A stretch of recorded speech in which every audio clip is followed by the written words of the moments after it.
Let's see. Oh, yeah, I need one of these too.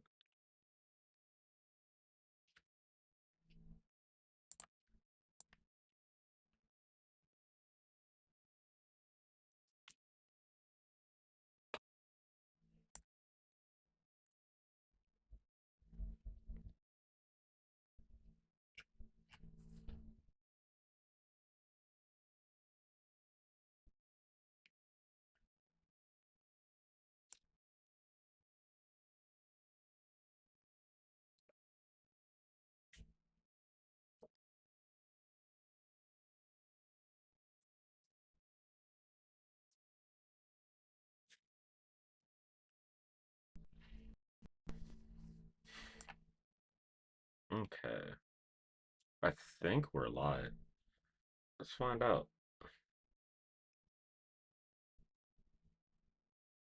Can y'all hear me? Let's find out. Let's find out. Ooh, ooh, ooh. Perfect.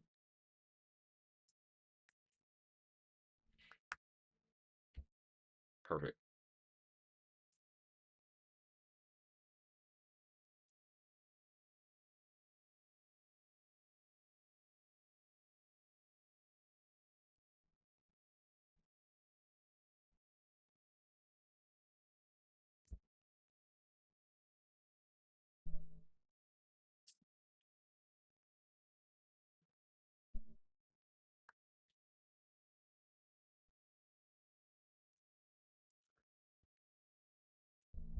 All right, everyone. Welcome to the MisoBu podcast. Sorry for the late delay. I've had a rough morning this morning, and just trying to get everything straight has taken a little bit of time. Had a little bit of technical issues on the back end, but I'm slowly getting all that stuff taken care of. I'm finally able to go live. I was having issues with my stream keys, but if anyone is new here, just like and subscribe. Sorry, if anyone's new here, please like and subscribe. I'm still playing around a little bit in OBS, so it will be a second before we're set 100%. I need to hold on,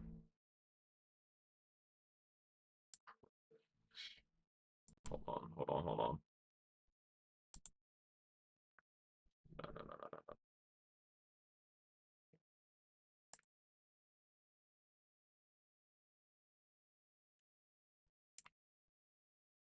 Okay,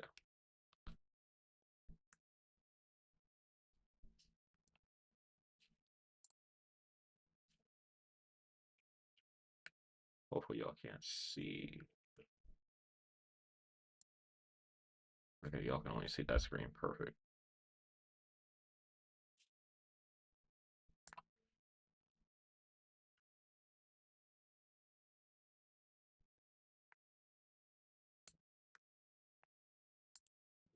Get rid of this. All right. So, like I said, this is my my first podcast. We have a lot of stuff we're gonna talk about. I was supposed to drop this podcast in January, so I'm a little bit behind. I am Sora. Um, I'm a lovely dad, have three kids, and they take a lot of my time between them and my wife. So I've been enjoying as much as I can as far as stuff that uh, there are a lot of stuff that I enjoy. Some of the main stuff I enjoy, obviously, if you haven't read the title, is Pokemon. Um, I'm a big gamer at heart. I like a lot of anime and a lot of nerdy stuff. So through this journey, I plan on creating a nice artistic space and invite you into my universe, stuff that I like, stuff that I care about, and interesting things overall, whether it be technology, um, anything anime related, game related, and nerdy culture and pop culture like that. So without that, holding us up, this is my Twitter page. We're gonna go ahead and get started with the first set of news and stuff I wanted to cover. At 9 o'clock on the dot, we're gonna go ahead and jump straight on into the Pokemon Direct. So hopefully I can knock out most of this stuff. But there is a bunch of stuff I would like to talk to you guys about today. So we're gonna go ahead and jump into it, and this should take up our time. All right. So on Polygon, we have a list for all new video games releasing in 2026. Now, obviously, you can see there's GTA here, and that's one of the big things that people are ready to go all in about. And this is a little bit different than what I had on my podcast notes, but uh, we're gonna go ahead and jump in and look at some of the games that I was really excited to, get ready to play. Some of them I have played, uh, and I just haven't continued to play. So if you're like friends or family and you know for a fact that what I'm into, as I said, anime and stuff like that, I'm very open and optimal to trying like new games in completely different genres. It's just some things, like everyone else, it's hard to lock in on. And right now, my main stuff to lock in on is Pokemon. I love Pokemon to death. I'm a big Pokemon fan. It has, nothing to do with like, my anime obsession or anything like that. But hey, I mean, I grew up playing Pokemon. I'm pretty sure a lot of people have grew up playing Pokemon. And I decided that this year I was going to take it a little bit serious and start creating more content revolving around me playing regular Pokemon, maybe some fan games as well. And then also, I want to get back into streaming and, get myself another PC built. So that's what my end goals are. And I want to continue to, find new amazing things to, love and to share with you guys and see what awesome stuff we can look at together and enjoy together and play with one another. Now, if you look at the beginning of the list, we have Hightail. Um, it's early access. I did not get to play that. Like I said, I don't have a PC right now. My PC is down. Working on getting that fixed because there is a big game that's coming out that I'm really excited to play later this year. We have Animal Crossing New Horizons. I just bought the Switch 2 upgrade pass. I got it for my wife so that way she could enjoy playing Animal Crossing. I do love Animal Crossing, but I've fallen out of I don't want to say I've fallen out of love with it because I do love playing it. I just fell out of time worth playing it. There's a lot of other games that are requiring like a lot of my attention and time. And there's only 24 hours in a day, so besides doing like work and spending family time and stuff, when I do have my free time, a lot of it goes to things that I wholeheartedly put time into, invest into, like my favorites and stuff. Everybody has them. Now, 2XKO, this game I was really excited for. And keep in mind, I'm not going to go down this whole list and read stuff out loud. There are some things that I really enjoy and haven't enjoyed. We got Final Fantasy VII, the remake. That's good. Um, what else? Escape from Ever After. I don't think I've seen this game. I might have. But I might be checking out this one as well. Perfect Tides, I will be checking out. Dynasty Warriors is a classic game. If you haven't played Dynasty Warriors, you should really give it a chance. It's really, really fun. I used to play it as a kid because a friend of my mom's used to have, I think it was what Dynasty Warriors 4 for the PS2. I could be wrong, but there was like a few Dynasty Warrior games on the PS2. Like I didn't know what the hell I was doing, but I had a really, really good time sitting there and playing these games. So as a kid, playing Dynasty Warrior, I loved the combat and how the combos and everything else like felt truly different and truly unique. So it was really, really it was really, really cool. Really, really cool. All right, so next up on the list we have High Guard. High Guard was amazing. I did get to play that in the beta and when it came out. It I'm giving it like a mix. I mean, they could have done a lot of stuff better. They could have done a lot of stuff differently, but you never know what could have came of it. Code Vein 2, really, really, really, really good game. That was really, really good. I have not bought it or played it, but I have played the first one. It's a really, really good game. I might end up getting the second one at some point. Seven Deadly Sins Origin. I heard this was a title to keep an eye out for as well. And then if we keep going on, we're seeing January, we're already almost over February. I'm waiting for the big one. Like I said, that drops at 9 a.m. So, um I'm gonna quickly go through this list and highlight what you guys, you know, if you like some anime stuff, you might like. Dragon Quest Seven Reimagined. That looks really good. I own Dragon Quest 8 through what is it? 8 through 10 because I bought multiple copies for my Switch and my PlayStation. I've really enjoyed those games. I have only finished two of them, but I've thoroughly enjoyed the Dragon Quest franchise, and that's one of my pick up and plays if you guys are interested in it. We have My Hero Academia, Neo 3. I heard Neo 3 is really good. I might end up picking this game up later on in the year. Maybe I'll stream it with you guys once I get my setup straight. What else do we have? What else do we have? Yakuza 3 Kiwami. Yakuza is a really underrated game. It's really good. My best friend, he's been playing it and having a blast with it as well. We have Mario Tennis Fever.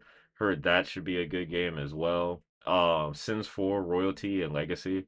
See, I can't play The Sims anymore because I prefer playing The Sims on PC. And the reason why I prefer playing The Sims on PC is because on PC, you can have all sorts of funs with The Sims. Like you can mod and you can do other things to make it, more enjoyable. Like I'm all for um, building a family and starting out and building like my universe up in The Sims, but I want the flexibility and customization that you can't normally get with the base game or the DLCs. So that's one thing. All right, so Half on Life 2. Oh, it already dropped. If you're watching this, babe, I'm buying this for you as soon as we get done the stream because I know how much you love High on Life too. I love it too, but I'm buying this for you as soon as we get off this stream. I promise you that. I promise you that. Okay, so next up, what do we have? What is it? Reanimal? That looks I might look into that later on. Um, we'll see what we'll see what happens. Right now, if you see my eyes looking over, I'm literally um letting some other people know that I am live currently. So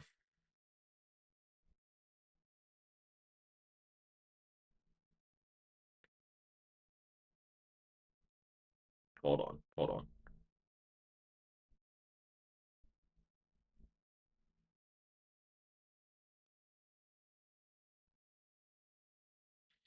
Okay, so back to what I was saying. I'm trying to get as many people in here as I possible. Doing stuff live is fun. This has been a long time since I've been on live. And like I said, I figured this is a good way for me to, let people enjoy the let people enjoy just interacting, getting comfortable with me and we'll go from there. But what else? We have Tokyo Extreme Racer. Uh ooh, it came out yesterday. Yeah, I'm gonna buy that too. Um I'm like I said, I'm a big gamer. There's a lot of games that I have played, not 100% beaten. Like I've beaten the game, but I haven't gotten all the DLC, hidden Easter eggs, or anything else in between. So I will be like trying to do stuff like that with you guys, but a lot of the stuff that I'll be doing will be for either games that you guys can, support me playing or games that, unanimously they have enough twists and turns to keep me intrigued enough to keep going to finish those games because I have put down a lot of games. I'm just a normal gamer, so I pick up stuff, and if I like it, I'll continue to play it. But you know how it is sometimes when you're busy all the time, you don't have time to go finish all that stuff. So we're gonna try to, fix all of that. Let's see. We have Wise 10. Yeah. Proud Nordies, that's a good game. Resident Evil 7 Biohazard for the Switch 2. That's not too bad. Oh, Tales of Berseria. Oh, that's a good game. That comes out today, actually. Might look on the eShop for that. Because I would buy it for PS5, but I'm not sure if I want to do it for PS5. What else we got? Coffee Talk Tokyo. That looks like an interesting game.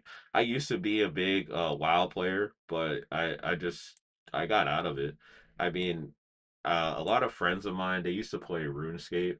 I remember my best friends, they were heavy into it, and I think one of them is still into it and has his OG account, but it's been years since I've played any of that with friends and shit. I'm gonna be completely honest. I don't even know how to fucking play RuneScape anymore.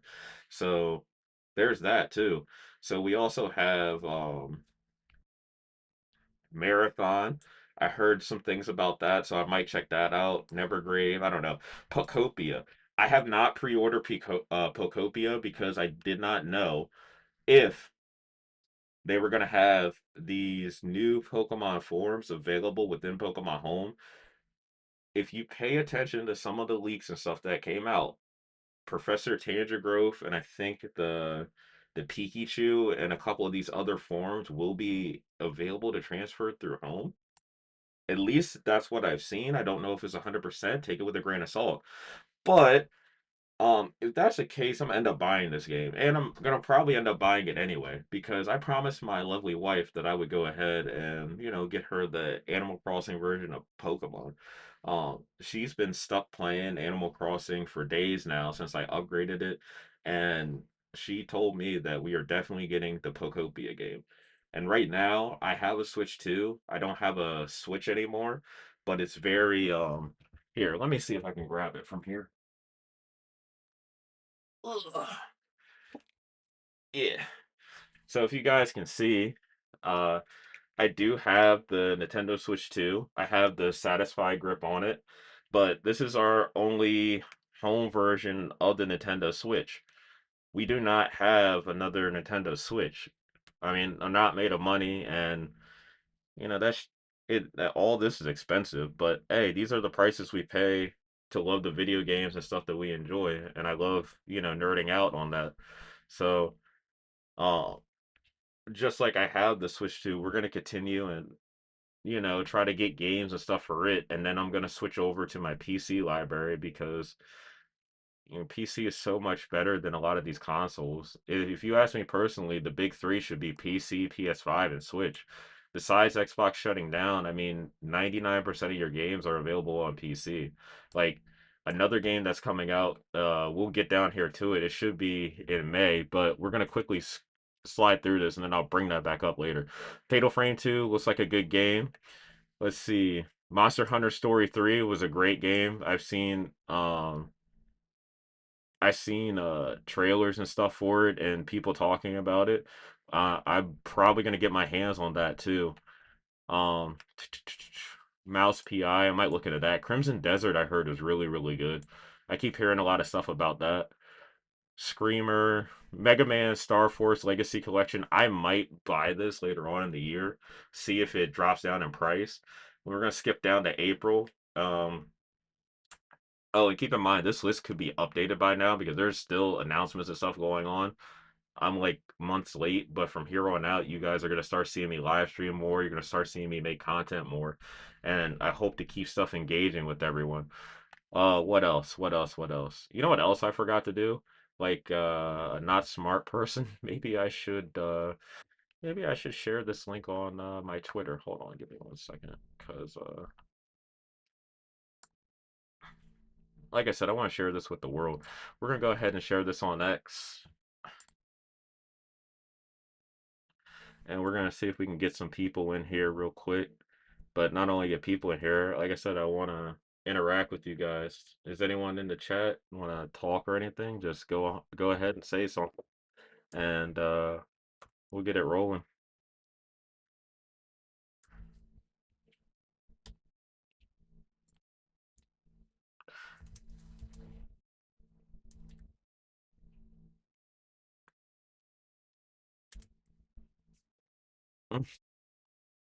We're gonna do Pokemon Day because today is Pokemon Day. We're gonna post this. I was gonna make this a three-way stream and do this on Twitter and Instagram too, but it just wouldn't was not working out for me this morning. I had some issues, with my software, so it's just late. We just gonna keep right on moving. So next up, oh, it skipped right from May to September. There's still more games and stuff coming out in the summer, but basically, Halloween might buy that. Phantom Blade Zero might buy that. We'll skip all the way down to November. Oh, or is this? Oh yeah, yeah. Here's the games. Is November is Grand Theft Auto, obviously. I don't know if I'm gonna. I am gonna buy GTA. I don't think I'm gonna play it on a stream. We'll see if I play it on a stream.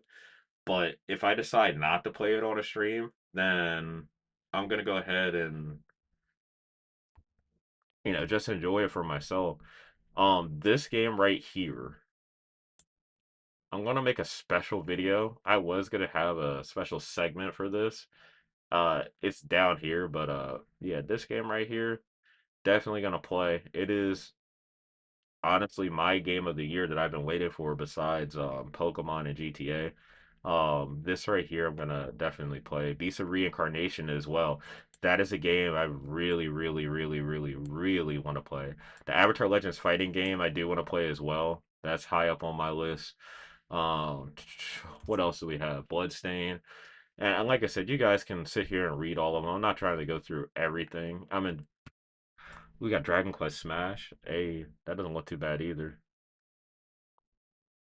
Forza Horizon, that's the Xbox game that's available on PC. And yeah, takes place in Japan this year. I'm big into Japanese culture. I enjoy like looking at different things, Japanese, and just I'm fascinated by just the culture and the way they live. And honestly, it's just beautiful. So I'm definitely going to I'm definitely going to play that game. So what else do we have? We have Halo Combat Evolved. I'm not gonna play that again. Don't care if it's a remake. Hollow Knight for the Switch 2. I will be rebuying that. I have it. They'll probably have an upgrade maybe, or they might, you know.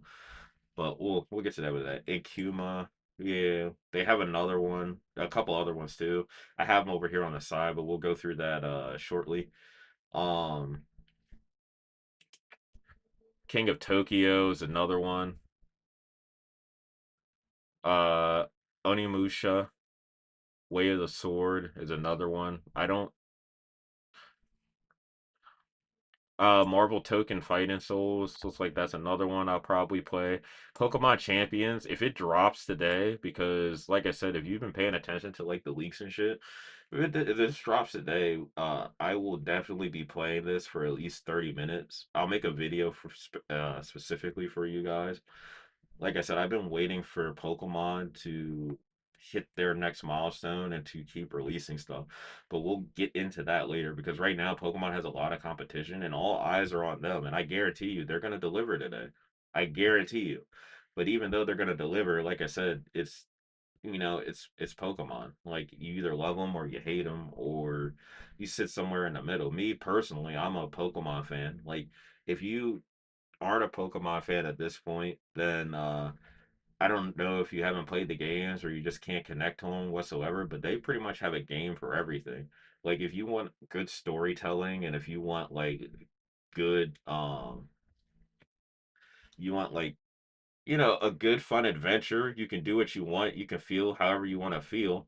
That Pokemon is really it. You could be a trainer, an ace trainer, a top tier trainer, and be happy.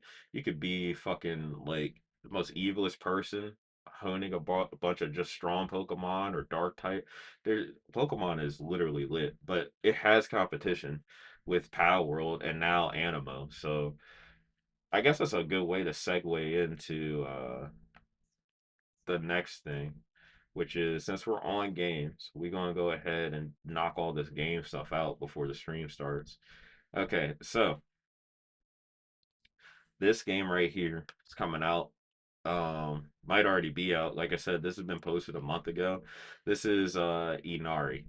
So Inari looks like a good game. I do not want to get like my stream like fucked up, but yeah, looking forward to this game. We'll scroll back a little bit, show you some of the gameplay.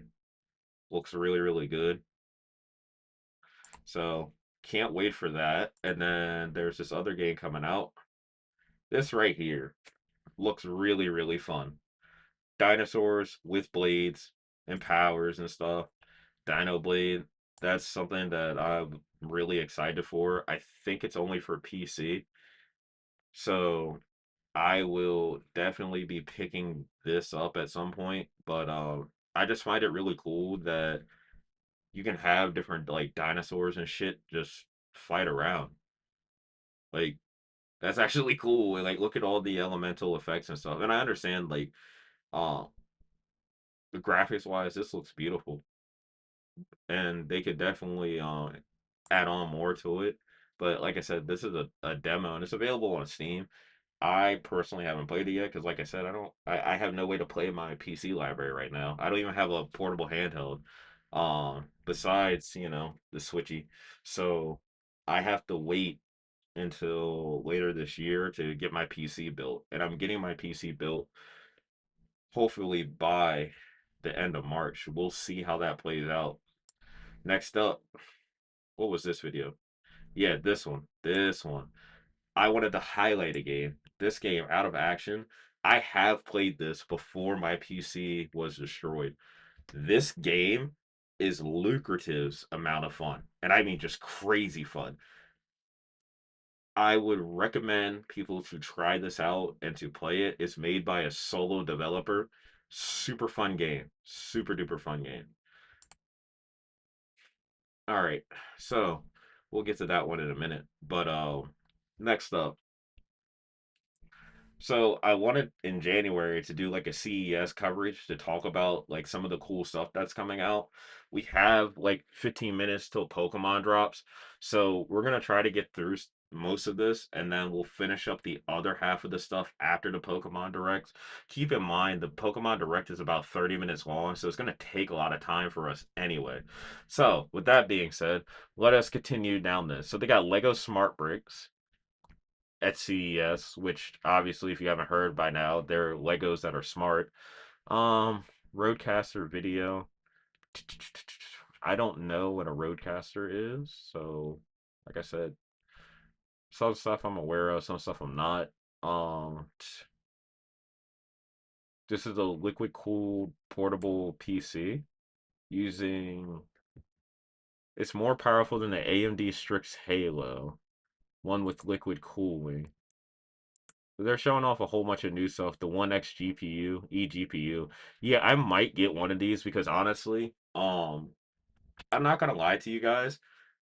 In the current modern age, with RAM prices being ridiculously high and everything like going crazy, I personally believe like the future is just to have like a nice carryable device, like the Switch. Like I enjoy this thing so much because it's portable and like I work and go places and stuff and like to I don't really have the time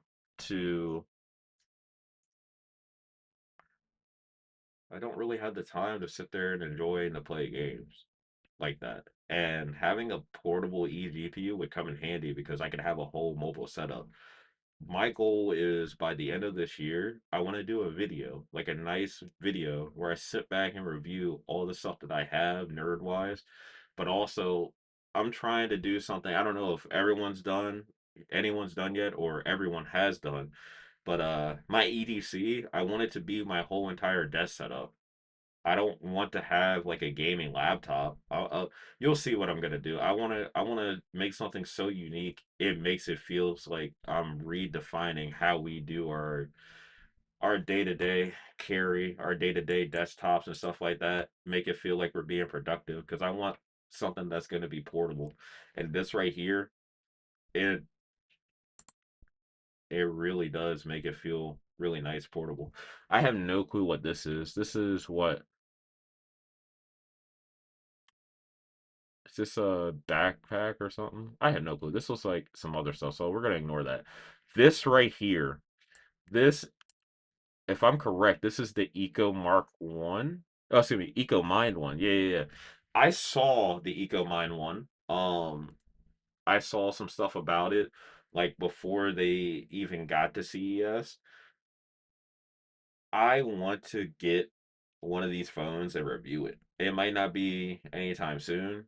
Limit on money. Might have to get like a used version, but I want to get my hands on it and give it a review. It looks very interesting and compelling enough where it could replace my iPhone as a daily driver.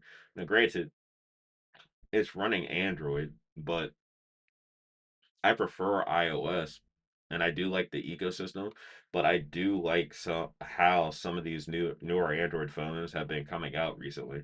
I have been a big fan of OnePlus and a couple other different Android manufacturers. I don't like how OnePlus has changed over the years, but they did it for, business reasons. But, that's why they made the nothing phone.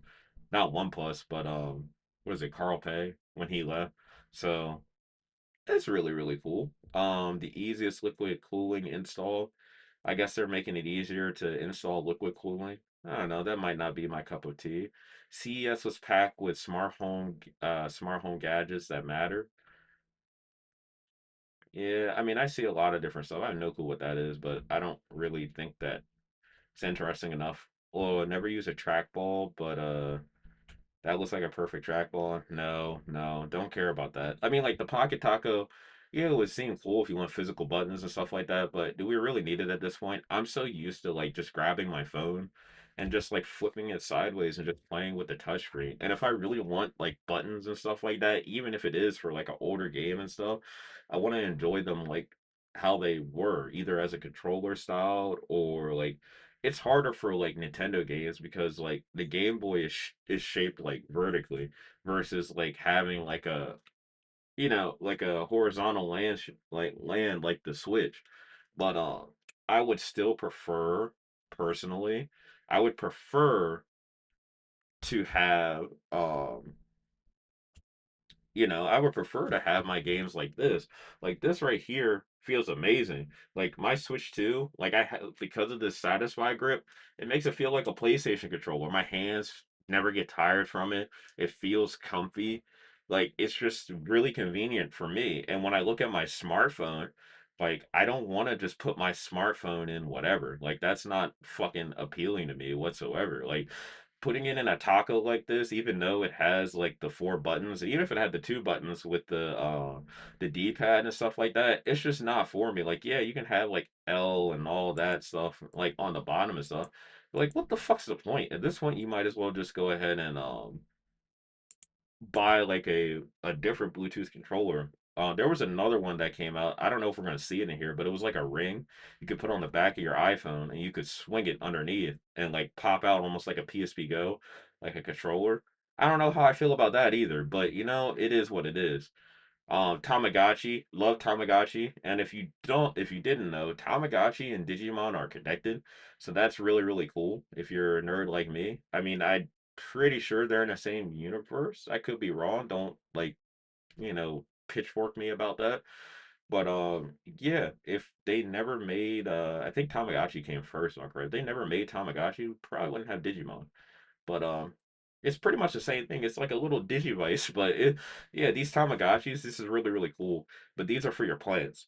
I won't be getting one for my plant, but I mean, hey, I'm telling you, you should really go look at some Tamagotchis, and if you really like, you really like anime and stuff, you should jump over that bridge a little bit and go to Digimon because I'm telling you, some of these new Digivices and stuff, they have a D3 Digivice that's up to date with modern colors and stuff on it. I haven't even bought that puppy yet, and I want it so bad. Like I want it bad enough where I'm willing to sell some stuff or trade some stuff so that way I'm able to get it. But being a dad, I have other priorities. But man, if I can get my hands on it, even used, I've had a D3 Digivice when I was a kid, and I really enjoyed it. It was one of my best childhood memories because me and friends of my mom, their kids, we all had digivices, but they had the digi-terminal with the digi-egg, so they had all these different like missing evolution that like Vmon and many others could do. It was really really cool at the time, and I really wish like for every single digivice they would make like a high quality version like they just did with the D3s and the original vices. Now they made the original vices multiple times. because of the recent movies and stuff, but I really do wish they would just do it for every season. Like make an HD Frontier device, make an HD Tamers device, make an HD Data Squad, make an HD like every single one. Make sure they all like show color and you're able to do all the evolutions, like make the sprites colored and make it more like engaging. It sounds like it's like stupid because the screen's only like like this big, but I'm telling you, man, it's so worth it. You could bring Auracast to your iPhone. I have no clue what that is, so it's an audio company. Well, I'll look back into that later. AI is coming for collectibles next. And hey, more power to you. If you can make some amazing stuff like pop figures, but make them cheaper, make them feel like they're premium quality and they don't break, hey, I'll take it. What else we got? We got the Lego Smart Bricks. This right here. This right here. There was more stuff at CES, but we don't have to go through it all. They had like talking AI and stuff like that too. And honestly, this page it's like a super duper big list. We can go through this another time. So we have plenty of stuff to keep our eyes on throughout the year. This is the one thing that I'm waiting for that has been breaking my heart recently. The Steam machine. You can put your Steam library in a lot of places, and I'm pretty sure you can hook an eGPU up to this. So it would be really convenient for me because right now I have a small desk. My room for making content is super small. This thing's the size of a tissue box would come in handy because I could just have it hooked up, have my other monitor hooked up, and have my Mac on this, small little table desk here, and I'll be able to do more, make better content, but enjoy it more and enjoy my entire library because most of my library is PC. I do have a huge PlayStation 5 library with tons and tons of games, but I stopped buying games years ago for PlayStation unless it was something significant. Like I remember ordering Sparking Zero for PlayStation instead of ordering it for PC. And I did that because I knew my PC, I needed to upgrade it because it was just getting older and it was on its last leg. My last PC was a gaming laptop from MSI, and I've taken so much care of it. I made sure that it wasn't messed with or anything, but over time the wear and tear, and I also did have I had other family like touch it and like accidentally like mess it up a little bit. So I made it work with what I have, because I'm not trying to go out here and just continuously like dump money here or there. That's also part of the reason why, like, in this podcast today, we'll talk about it more towards the end, but I would just want to give like some friendly advice and stuff out to people, but we'll talk about that later. This uses Steam OS, which is really good. Like I said, it's small form factor. I believe they said, yeah, it's about 6 inches. It's a cube, so think of like a tissue box maybe. It's quietly cooled. It has plenty of I/O, storage, and power and stuff like that. They did say that the RAM will be I think upgradable or adjustable. I want to like get this thing so bad. They have not released a price for this yet, but rumored price is somewhere between 750 and $900.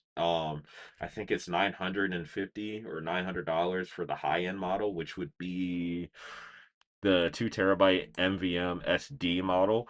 This other one, the 512 model, will probably be going for around that $700 price, around 750. I cannot 100% confirm that. You just gotta watch into stuff for that. But yeah, waiting for that Steam machine. That'd be really good. We're gonna go ahead and skip the rest of this. I had Dragon Ball for we're not gonna go and watch that. We're actually gonna go here and we're gonna go sit.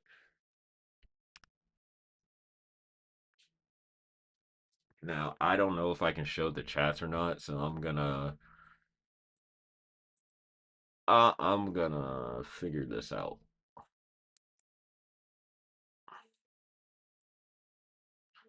These are some top chats. I want to see all live chats.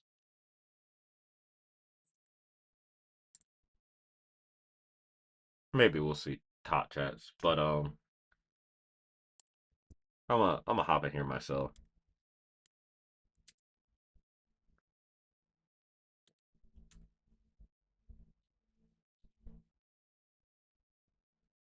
Yeah, I'm super excited for this. I'm gonna look at the live chat, I guess, on my phone or whatever, but I'm gonna disable this just in case there's any like swears or whatever that pops up. And honestly, we like it says notify me. Yeah, you can notify me if you want, but we're gonna go into this live, baby. We're gonna watch this live. I'm gonna sit here for the next 2 minutes. We're gonna watch Pokemon Presents live. I'm gonna make sure that I'm gonna keep. I don't know if I'm allowed to have the audio or anything else like that for VODs. So what's gonna happen is I'm gonna post this and I'm gonna come back in here and chop this up. Um, the Pokemon Presents, I might have to get rid of the audio at least for the Pokemon part of it. I don't know if they're gonna copyright, so I don't want to deal with that if they, try to copyright strike my channel. I'm trying to get this so that way it looks right. I can see you guys over on my phone here on my tripod. We're gonna get this the best we can.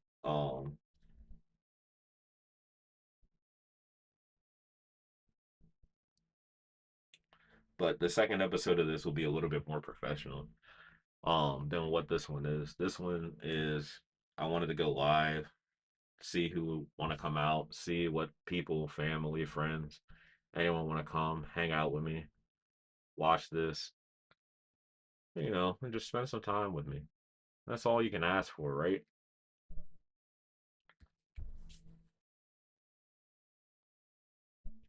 Oh, I'm gonna get me some coffee real quick.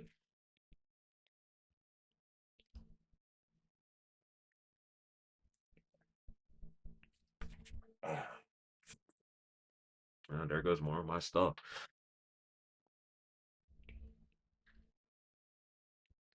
Everybody is watching this right now. So,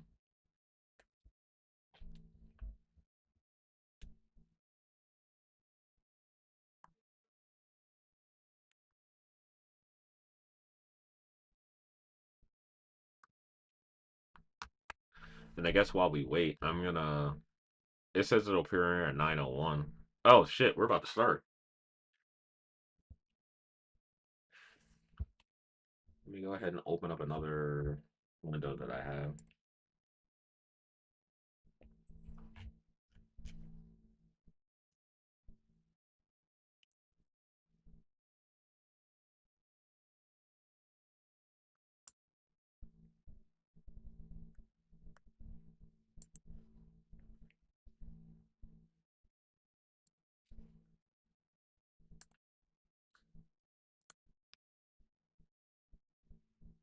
Oh, we're counting down.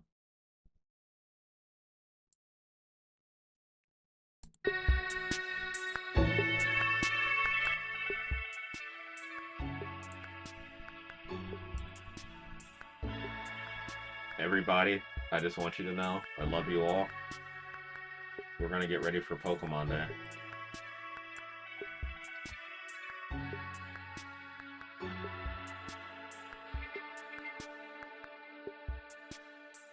Let's watch. Let's watch.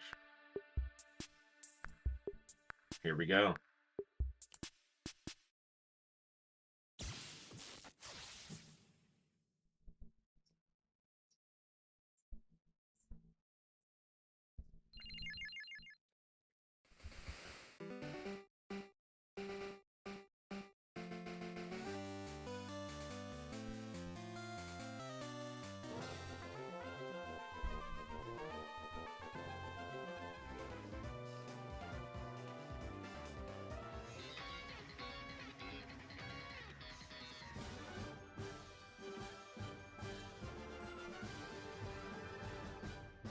Let's go.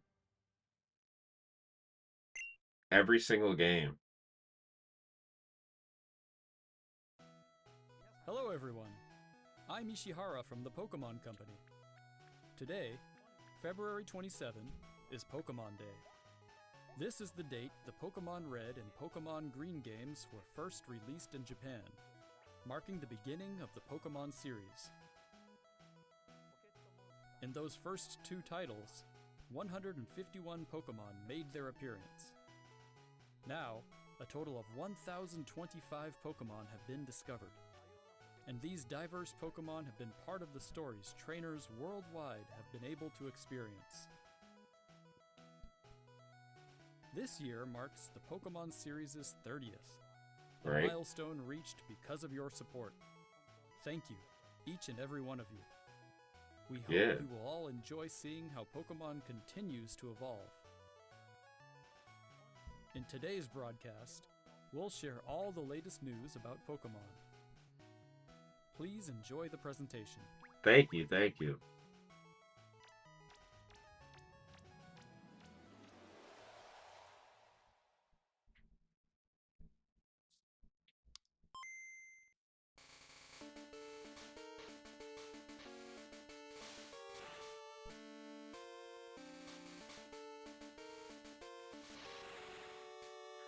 Let's see what we got. Hey, I remember those days. Oh, hey, hey. 45 songs. Oh, they're having cartridge songs. I'm Junichi Masuda, and I handled the music and sound effects for the Pokemon Red version and Pokemon Blue version video games. You can now play all 45 songs from the games on the small player inspired by the Game Boy system. We took particular care to make the audio sound just like Game Boy, so I hope you enjoy listening while swapping out cartridges. That's actually pretty cool. But that's a lot of cartridges to collect. Hello, Pokemon trainers, and happy Pokemon Day. Happy Pokemon I'm Day. Chris Brown from the Pokemon Company International. Hi, Chris and Brown. I'm thrilled to share news about the 2026 Pokemon World Championships, which will be taking place alongside our new fan experience, Pokemon XP in San Francisco. The 2026 Pokemon World Championships will once again welcome nearly 3,000 competitors from all over the world. Competitors in the video game championships will battle for the first time in Pokemon Champions, while their fellow competitors will battle in the Pokemon trading card game, Pokemon Go, and Pokemon Unite.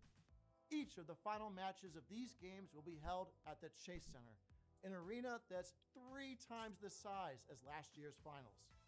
Years ago, we started on a mission to create the most exciting Pokemon event for our competitors and their families.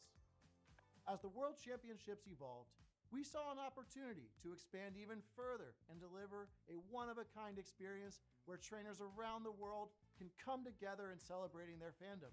Hey. As we celebrate 30 years of Pokemon, we invite all of you to the inaugural Pokemon XP event. Fans of all ages can expect fun activities, including interactive exhibits, pin trading, cosplay showcases, unique panels, hands-on workshops, exciting partner collaborations, and of course, visiting the Pokemon Center pop-up store. To celebrate this new experience, today we're giving you a first look at a truly special piece of art illustrating Pokemon XP alongside the highly anticipated World Championships.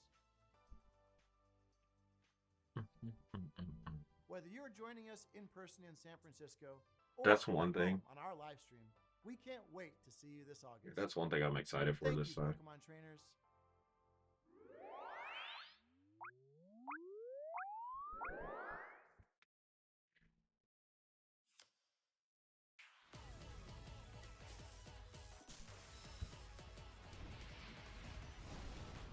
Hey.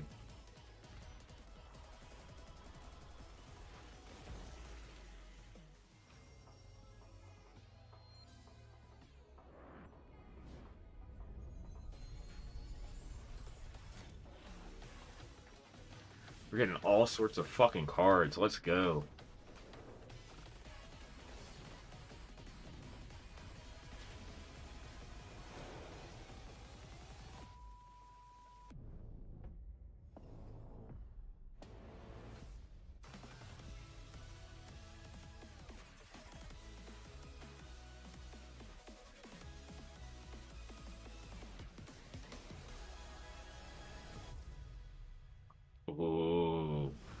Celebrating 30 years. You wanna come up here, Duncan? I have a cat. His name's Duncan. He's like my real life mini Pokemon, I guess you could say. Say hi, Duncan.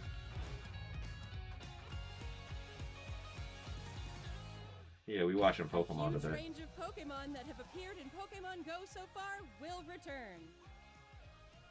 And there's a 2-day Pokemon Go tour event starting tomorrow. Ooh. We also have a promo code to share. I wish I was into Pokemon Go like I used to be. Don't you chew on my cord, bud.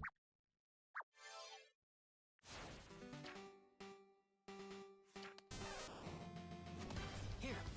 Oh, Master Pairs? Oh, and it's the 1996 version?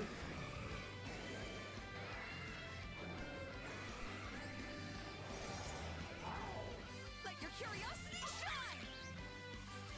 The leaks were real. The leaks were real. Oh. So I wonder. Yeah, the leaks were real. EX.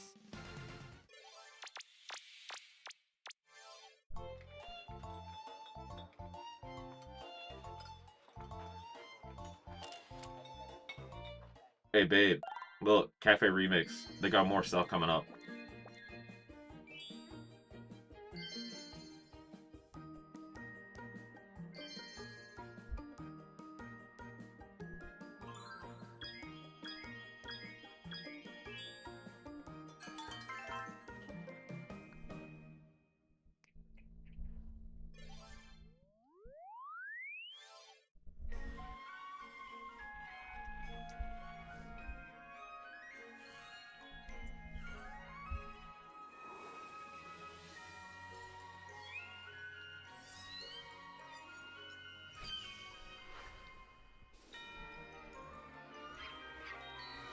Is this Pokemon Sleep?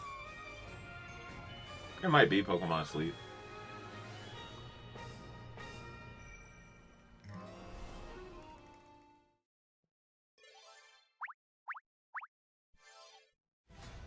To celebrate Pokemon Day, Zapdos, Moltres, and Articuno will be joining the fray. The magnificent power of the 3 legendary bird Pokemon comes together. Soar stylishly into battle. You can participate in the event to unlock their Unite licenses. And even more Pokemon are The leaks were coming. real.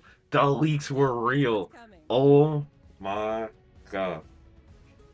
Alright, we already kind of knew about this, but oh. Yeah, come on. Push this out the way, baby.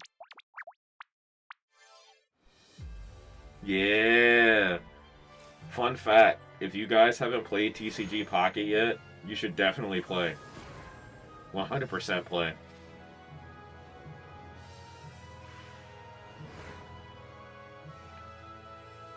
I played this game. I don't want to say I'm a free-to-play player because honestly, I've bought the premium pass since day one, but it's so worth it. I've been having so much fun with that game. No! Let's go! Let's go! We get XD Gale of Darkness. Let's go! I haven't played this game in fucking forever. I've never beaten this game. And I've always wanted to go back and play it. I could easily emulate this motherfucker whenever I want. Oh, that's exciting. Definitely gonna play that on the Switch. Definitely gonna play that on the Switch. And since I never beat the game, this will be my first time beating it. But yes, if we're getting XD Gale of Darkness, hopefully we end up getting Ruby and Sapphire and Emerald. Any of the 3 I'm happy with. Fire Red, Leaf Green, I was super happy with that, but nah. Give me my Pokemon Ruby and Sapphire. You give me that and we'll be straight. Oh man, I remember playing a lot of Pokemon when I was a kid. Dude, my little brother, he's not even into like anime and shit like that. And I mean, I remember growing up making him watch Dragon Ball and some other shit too. I'm telling you right now, me and him will be playing this for sure. Hello everyone, I'm Utsunomiya from the Pokemon Company. I'd like to give you all some additional updates as we share the latest news on our games. First off, we have information regarding the Pokemon Fire Red version and Pokemon Leaf Green version games coming to Nintendo Switch. The Pokemon Fire Red and Pokemon Leaf Green games, remakes of the Pokemon Red and Pokemon Green games in Japan. Yeah, these are really Released good. on Game Boy Advance in 2004. But I still like Today, Ruby these Sapphire games too. have been made available to play once more as download-exclusive titles on Nintendo Switch and Nintendo Switch 2. I'm down for it.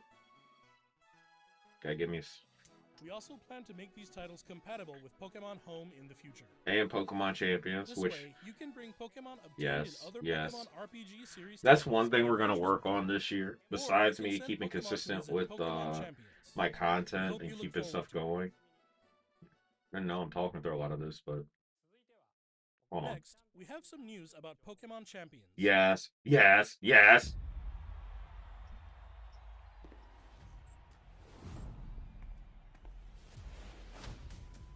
Oh, like I said, if you ain't used to playing Pokemon, oh yeah,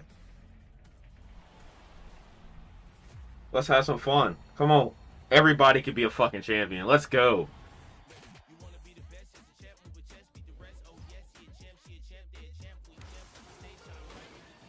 Mega Delphox. Oh yes.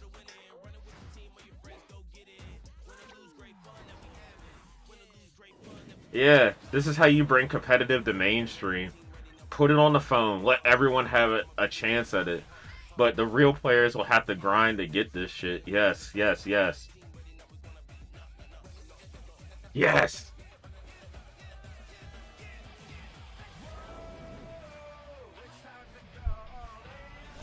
Oh shit, I forgot to mention my best friend about this. Well, I have so many friends with... Well, let me get this man in here. Yes!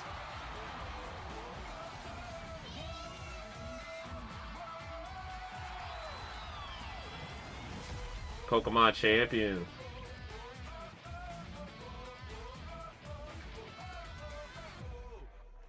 Let me get these people in here real quick.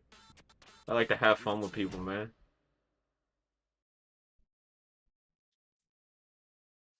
Next up is news about the Mega Dimension DLC for the Pokemon Legends ZA game.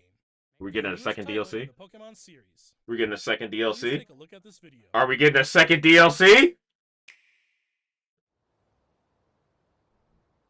Come on, I haven't even beat the first one yet. I've been a busy person. Come on, give me a second one.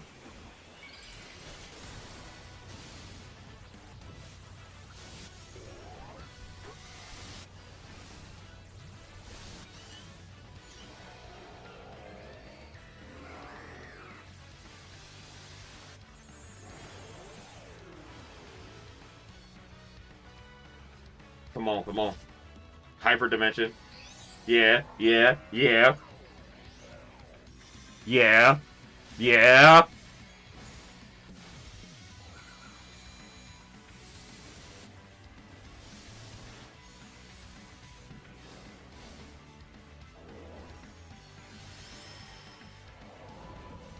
Is there another one?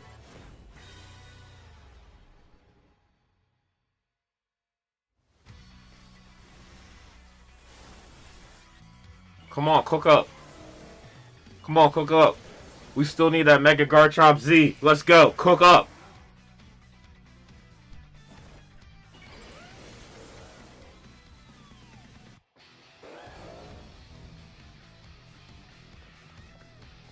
Awesome. So they're just putting Mega Garchomp Z in.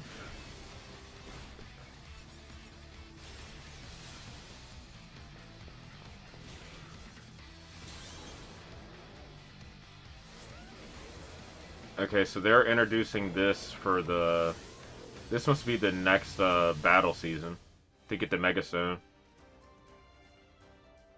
So they must just be adding that in. So that'll be the new season after that. Damn, I was really hoping for another DLC. A new Mega Evolution of Garchomp, Mega Garchomp Z, has been discovered.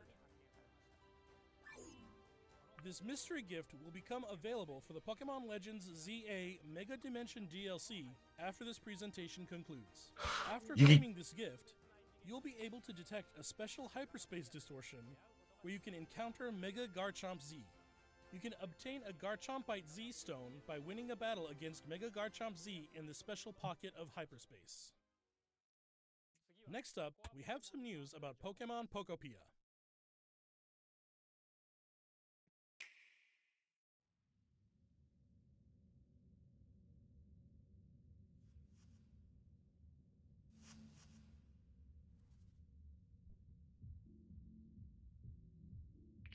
Had my wife text me. Sorry.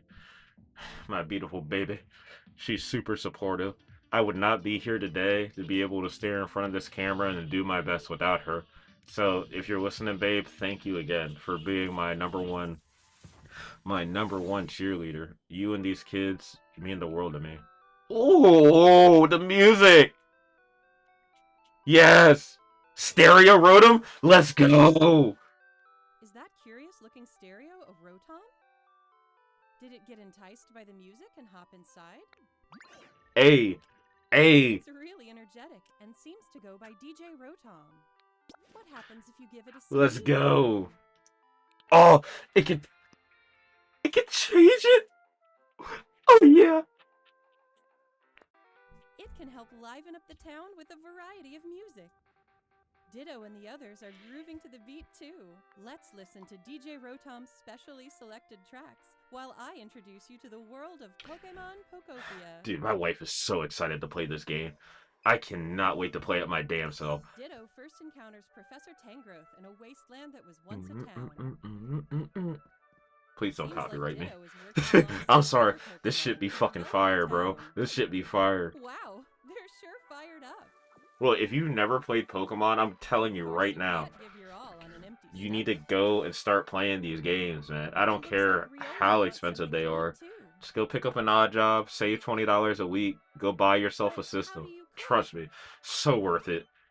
I've been playing these games since I was a kid. I've never missed a generation of Pokemon except for Gen 5. And even when I missed Gen 5, I went back and Huh? played it. Thanks to my best friend Brennan. That's Silhouette.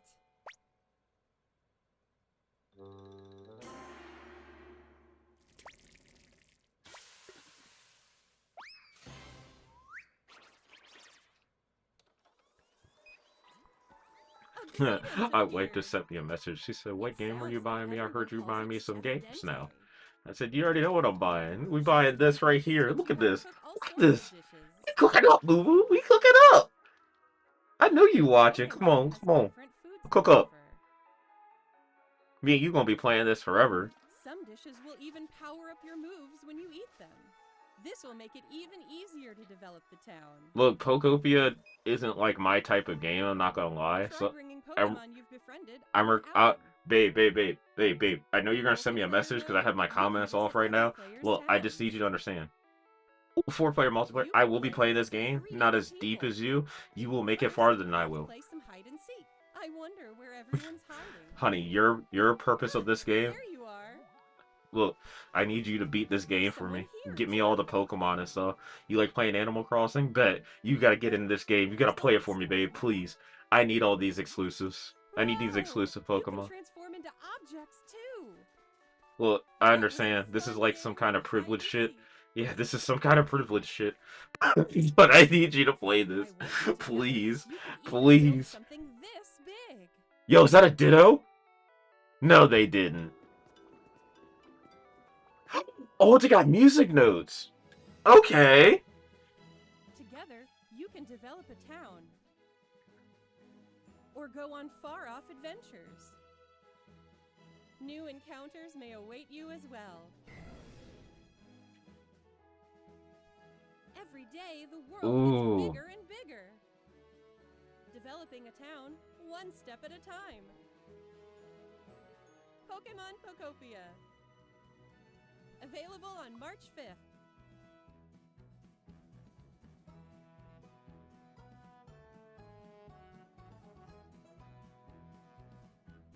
You get a Ditto rug? Okay.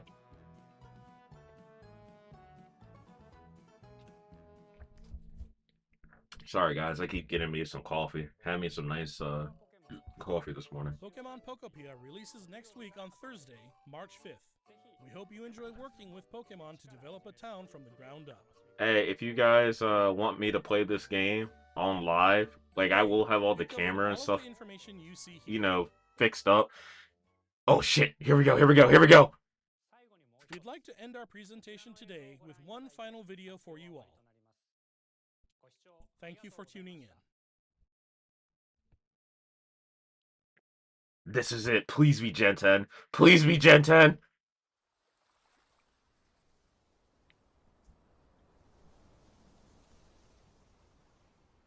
Not actual gameplay footage. This is definitely Gen 10. Please. Please. Please.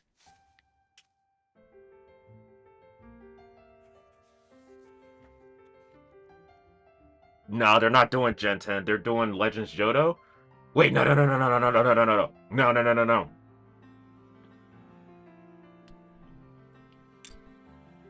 Please, Duncan, stop playing with the window right now. Oh, there's Kalos. There's Kalos. Please be Gen 10. I would love looking at every single generation. Is that a Lola? Yeah, that's a Lola. That's Galar.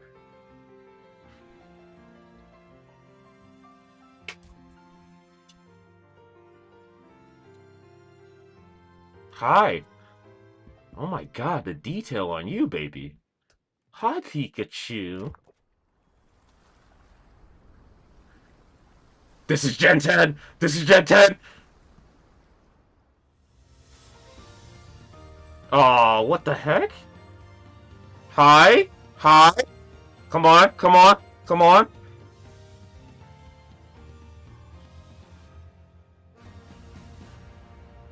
Come on. Come on.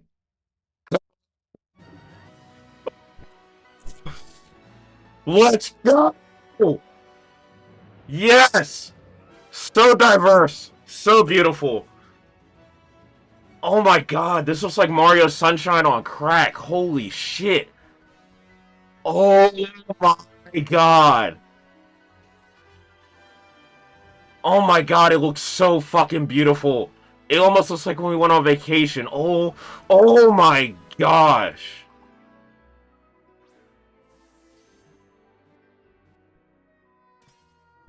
Oh, the water is so beautiful. Look, I know a lot of people would not nerd out about stuff like this, but come on, it's fucking Pokemon, yo. Like, oh my god. Oh, the starters. The leak was real. The leak was real. Oh,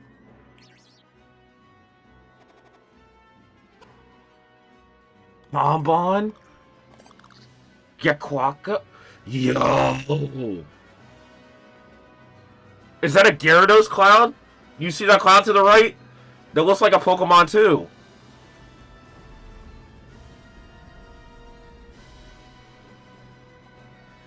Oh my god, Jellicents, Krabbies. Oh my god.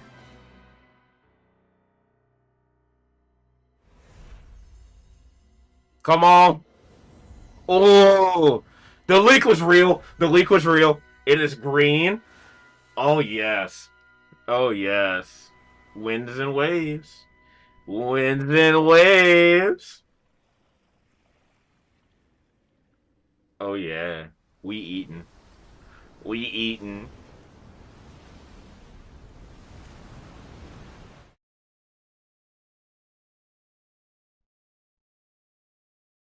Oh my god. Oh, that's it? No, thank you for watching the stream. Nothing more? Hold on, we gotta go to Nick's channel. Um, I don't like Fakemon games. These look like Fakemon to me. Like these look like these were like fan designed, like that ass. These look like the epitome of Fakemon. Like I don't think like there's nothing like there's nothing unique about these Pokemon compared to the other starters. Like besides like the design of like the eyes on Gekwa, like that's cool. Pombon is literally just a dog. You know, the fire one is safe as fuck. Alright. So, we got through Pokemon Day. I enjoy it. Um, The leaf on the owl, these look like fake. I will watch all of this stuff later. I just wanted to come see what Nick was thinking. Um, yeah, I mean, like if you look at these starters, I mean, you got to be real with yourself. I mean, to be honest, the environment looks great, and I'm really open for interpretations to see what the Pokemon Company does. Now, this will be going, viral and just like going crazy and stuff. But you gotta sit there and think about it. If this let up, it's gonna be mixed for the starters. I can already tell. You can just look at them. These these do look pretty fire to me, but I know how other people feel and think, and that's gonna be a mixed bag of results here. Um, Pokemon, but in a good way. Like I don't. There's nothing wrong with this. yeah, there's nothing wrong with it, like at all. There is nothing wrong, like he said.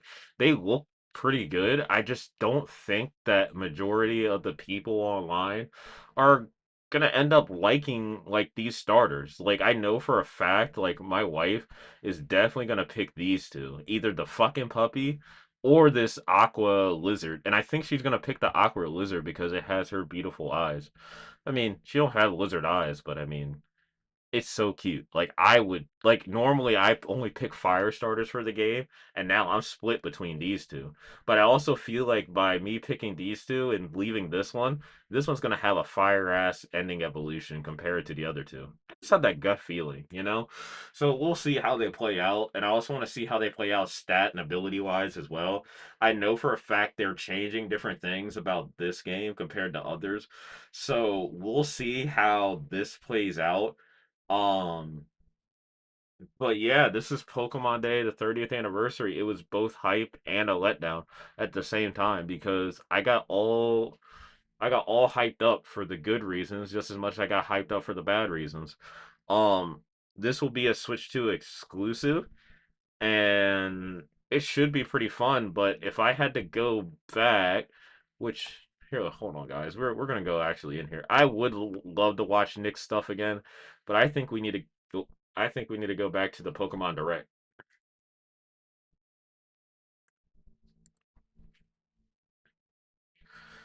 Okay, so this is the IGN one. All right, we can just look on here real quick. Sorry, I don't really. We don't need to look at their commentary. If you look at the game, the world's diverse, people moving. Um, It looks very island-like. It looks very big, and then you come down here to the starters and looking at them from the back, they don't look too bad, but they also look pretty generic. My wife just sent me a message. I can't see the names for this, but Pombon is the fire one, and then this one I can't remember what its name is either. But like I said, this game looks very open biome diversity.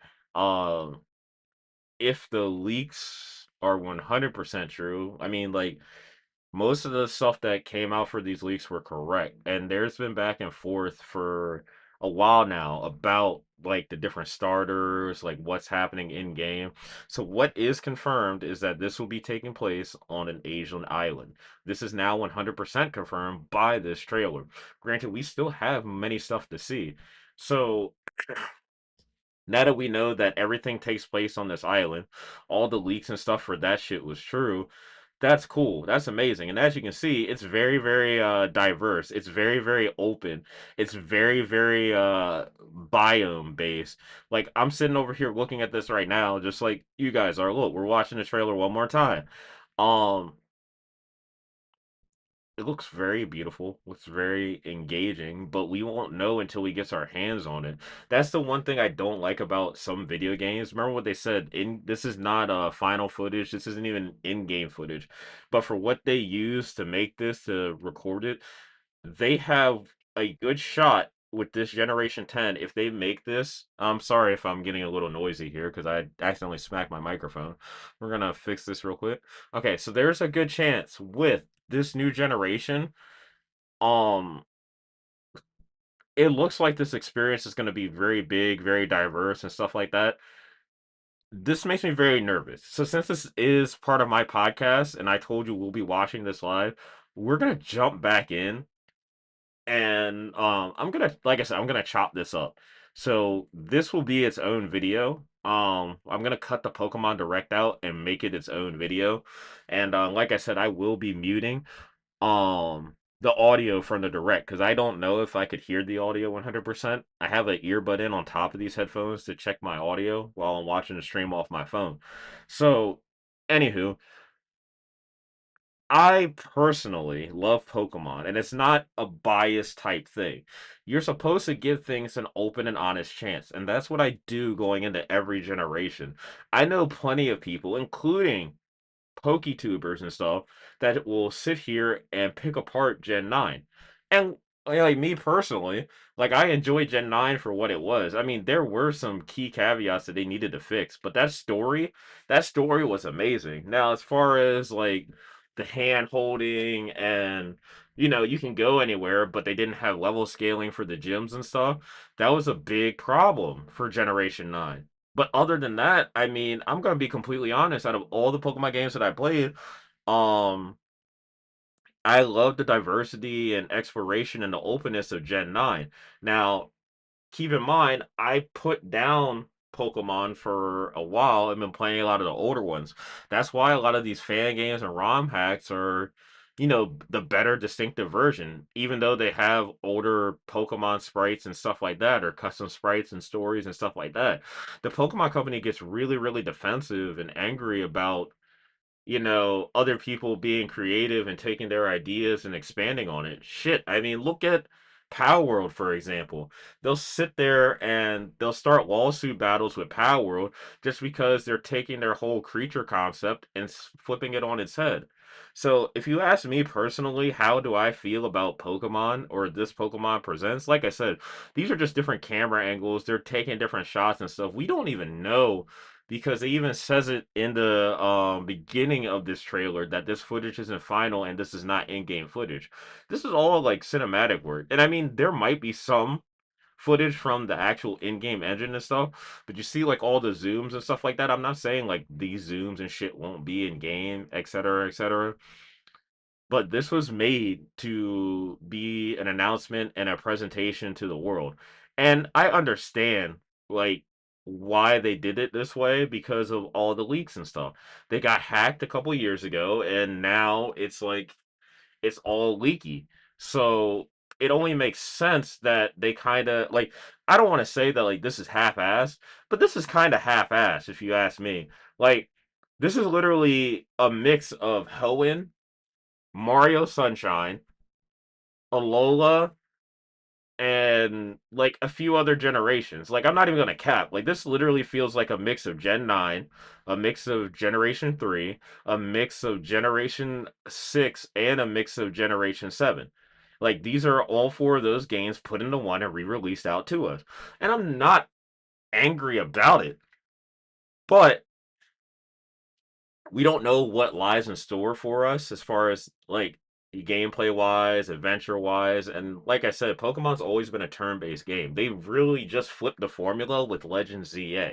So that was the big caveat. There was people complaining about Legends ZA too, and me personally, the story for ZA I've enjoyed, even with the fucking plot holes. I think playing Pokemon Legends ZA is like playing an enjoyable movie. Yeah, you're not always gonna get the shit that you want in the fucking movie, but you got majority of it and you got your enjoyment and fulfillment with it. And I mean, it's to the point where like I was content in eating and I've seen I haven't played the Hyper Dimension DLC. I've seen it. I've watched people play it completely through, like between PokeTubers and a bunch of other stuff. I'm not in a rush to complete it, but just like how we have Pokemon fan games and ROM hacks and mods and stuff, I want to go ahead and say like, hey, I want someone to hack Legends ZA or like I don't want to say hack Legends ZA. I want them to like craft something better. I mean, we're in the age now where people are making like 2D sprite games, like fan games, like uh what is it? What is it? RPG Maker like games, Pokemon Essential games, ROM hacks. Like people are making better shit with older like quality content. They're using pixel art or they're using pixel art and they're not 3D models and stuff. Pokemon like this is not only it's not a letdown because this is actually really good because Mario Sunshine is a really good game. If you've not played Mario Sunshine, this is Pokemon meets Mario Sunshine meets like I don't know. Like when I look at this trailer, even now, like when I'm looking at it, this is literally like I said, those four generations mixed together, and then we just go diving deeper back into Hoenn. This is what this reminds me of. This was like Hoenn and Alola had a baby, and it was done correctly as far as graphic wise and possibly story wise. And I won't be able to 100% tell until I actually get my hand on the game. Because, like I said, there has to be trade offs somewhere, and we're seeing some of them. The designs of these Pokemon is like the beginning of it. Like the bird, I'm starting to warm up to, getting iffy about. The dog, like it reminds me of my pet dog Kaido. He's a Shiba Inu. And the iguana looks cool too. So like we were already hinted at with the leaks that they were going to be like mixed. So we're going to go ahead and we're going to hop off of here real quick. We're going to go on pokemon.com because there should be an update for this. If not now, should be in a couple minutes. And if it's not into this one, okay, so they haven't updated the site yet, I don't think. Click on the video game. Okay, so they got season 7. They literally just announced the Mega Garchomp Z. We don't see anything on their website, and like I said, I'm on here live. So if you're watching the video version of this after I get done editing this, remember the current time right now is 9:40 a.m. This is 10 minutes after the direct ends. Um yeah, I click here, there's nothing. So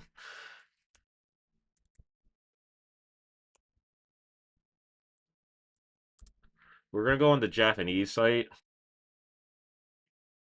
This is the Japanese site, and I have my my translator translating this. So we're gonna do this real quick. Okay, so they do have it updated on the Japanese site a little bit. Let's go back. So we have Fire Red and Leaf Green, which they've already did the pre-orders for that, which is stupid because this is the only pre-order game we have, and we know for a fact they're gonna put besides XD Gale of Darkness, there should be releasing some stuff for Coliseum and shit like that soon too. We did see that someone data mined the Pokemon Champions app. I think that's coming next week. Excuse me. I think that's coming next week as well because you wouldn't have the app icon data if it wasn't. So if it doesn't come next week, it'll definitely be here by the end of the month. Pokemon Champions, if you're not into Pokemon, like I'm being dead ass serious to you. If you don't like Pokemon, you know, you've never thought about it, like you honestly don't give a rat's ass about it. This is probably the time for you to hop on board and play this shit, but I can't 100% say that it's going to be a 100% definitive lock you in the ecosystem type shit. I mean, look at this dumb shit that Nintendo is doing, and a lot of people have been covering this for a while now. And it's very, very insightful to pay attention to stuff like this. So, don't take this as me calling out the Pokemon Company, but like, look, we got the definitive versions of Fire Red and Leaf Green, but we've already had Let's Go Pikachu and Eevee. We've already had remakes of Gen 1 like multiple fucking times, yo. And yeah, it is the original generation. Yes, it's nice to have spins on it. Take some of the Pokemon, give them megas, change their typings. Give them what is it, biodiverse alternate evolution forms, because you got like Wiglet and Wugtrio and all that other shit. Um, Me personally, like, yeah, I like the GBA games. I'm not a fan of Fire Red and Leaf Green. I do like Fire Red. Have beaten it, I think 3 times now. But yeah, like I said, only 3 times. Versus I played Ruby. I've beaten Sapphire twice, but yeah, I've beaten Ruby along with Omega Ruby at least 9 times. Like legitimately. Like I have played Pokemon Ruby, Pokemon Emerald, and Sapphire. Those are my 3 probably most played games. Next to Heart Gold and Soul Silver and Black and White. I played X and Y I think like 3 or 4 times. And then even Scarlet and Violet, I'm replaying Scarlet and Violet right now because I literally had to, I'm a dad first, had to get rid of my Switch and take care of some finances. But regardless or not, um, I am a huge fan of Generation 9 story wise, but just like everything else, like shit gets stale after a while. You don't want to be playing the same old stale shit. So, with that being said, I'm gonna I'm gonna segue into I'm gonna segue into the reason why Pokemon is about to have the worst and best year of their life. Straight up. Straight up. So, the reason why they're gonna have the worst and best year of their life is because amazing merchandise. Like I said, I think these three exclusive Pokemon will be exclusive to Pokopia, and I think I saw there was icons so they could transfer into Pokemon Home. So I will be trying to use Munchlax, not Munchlax, Mosslax. I want to try to use Mosslax, Professor Tangrowth, and this. So I think this becomes a grass psychic. This is a normal grass, and this is a ghost electric. I could be wrong. I think someone said the typings earlier, but yeah, they have a Smeargle too that has a different typing or a different thing. It's like Artist Smeargle or something like that. I can't remember the name. But regardless or not, we're definitely going to take a look into some of this stuff because it might be the 30th anniversary, but unless they like continue this upwards trend of like dropping stuff, it's not going to be a good year for Pokemon. It really is not. Like Gen 10 is the only thing that is literally going to save this thing because of the open biodiversity that they have created with these new Pokemon. That's it. Like that's the like I'm literally like not even working right now to cover this. And while I'm covering this content, being completely honest, like I was super excited and hoping that, I could hop online with you guys and have a nice like open like conversation and like enjoy like Pokemon and stuff like that with one another. Like because everyone's Pokemon is going to be different and everyone's games and favorites and stuff are going to be different. Their experiences and everything else. But if I had to be honest about this, there is competition with two other things. I'm going to pull one up now and I'm going to pull one up now. This right here is Pokemon's number one competition. So,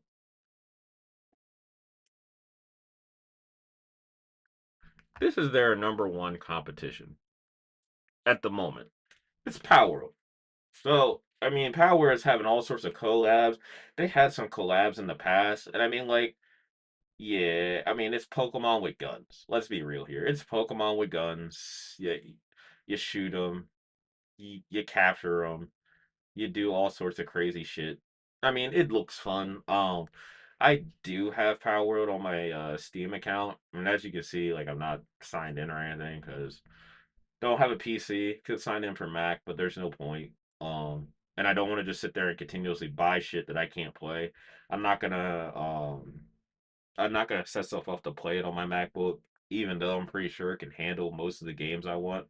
There's only one other game that I could honestly say that I would want to play without any restrictions. And that would be this game right here. This game is a free to play game, and I'm pretty sure they're gonna have in-game ads and stuff too. But I'll be completely honest, this Pokemon Gen 10, you're getting bent over and beaten down by this. Well, all the creatures and stuff are cute, but they still have like amazing, cool designs, unique and diverse biomes and stuff. And it looks like it's more interactive than what Pokemon is showing right now. And that's on their fucking 30th day trailer. This game, keep in mind, has had two betas and they're constantly showing all stuff. And not only are they constantly showing all stuff, they still have more stuff hidden. There's more of these like mons and stuff like that. Because if you go on the thing, even though they have like placeholders for the Dex mons and stuff like that, the two mons that you start out with in the beginning, their dex numbers are in the thousands. Can you imagine having a game come out and they have thousands of creatures that matches your thousands of creatures, and it looks like it's going to be like, even better? Like, this game's gonna be on mobile phone too. And like, look, they have mini games and stuff. And yes, there is like a gotcha s system to it. But I'm not even gonna lie, this looks a lot better than Pokemon. Like, and you can fuse to become the fucking Pokemon versus I know for a fact Gen 10 is gonna be turn-based battling. The only way it's not gonna be turn-based battling is if they come up with a different system, which they're not gonna do. If you look at fucking Animo right now, like she's turning into the fucking Pokemon. And then if you look over to the right, you can see the different controls and stuff. Now, granted, if you see some of the controls right now on PC, these are PC controls, but you can play this with a controller. You can play this on your phone, like, and that's one of the things I'm really excited for because I'm planning on getting a Backbone One, and I'm gonna be playing this on honestly PC and on my phone. Like, I don't even know like how to describe how disappointed and happy I am at the same time. Like I'm happy for Gen 10, I'm happy for like these rumors and shit to be correct, but they could have gave us more for Pokemon Day. I'm not even gonna cap. Like, and I'm pretty sure there's gonna be a lot of people that said the same thing, but this is highly disappointing. You have Power of making a training card game to come after your training card audience, and keep in mind TCG Pocket, you haven't found reasons for people to continuously play that game. And I have like been constantly enjoying TCG Pocket, like to the point where it's just to the point where like TCG Pocket to me is like super entertaining and super fun to me. And like there's no other card game that can really beat it. It's either that or Yu-Gi-Oh right now. And right now Yu-Gi-Oh they're trying a few things too, but I haven't touched Master Duel in a long time. And that used to be my go-to game. I have thousands of hours in the Master Duel between multiple different consoles. Um it's the same way with like Pokemon. Like people have different hours in the games for different stuff. I have thousands of hours in GTA. But my point being is being a gamer and being a nerd moving forward, like Pokemon is not only just a childhood franchise, but it is their 30th anniversary. This is Pokemon Day, so it's like their big birthday. They did good for what they did. They introduced Gen 10, a couple of DLCs and stuff like that, but I honestly think if Animo continues from what I've seen from Beta Test 1 and Beta Test 2, from what even watching this right now, like this is just so much better. They give you stuff to do with each of them, each of the Animo, which are like the little Pokemon creatures, and you get to go in their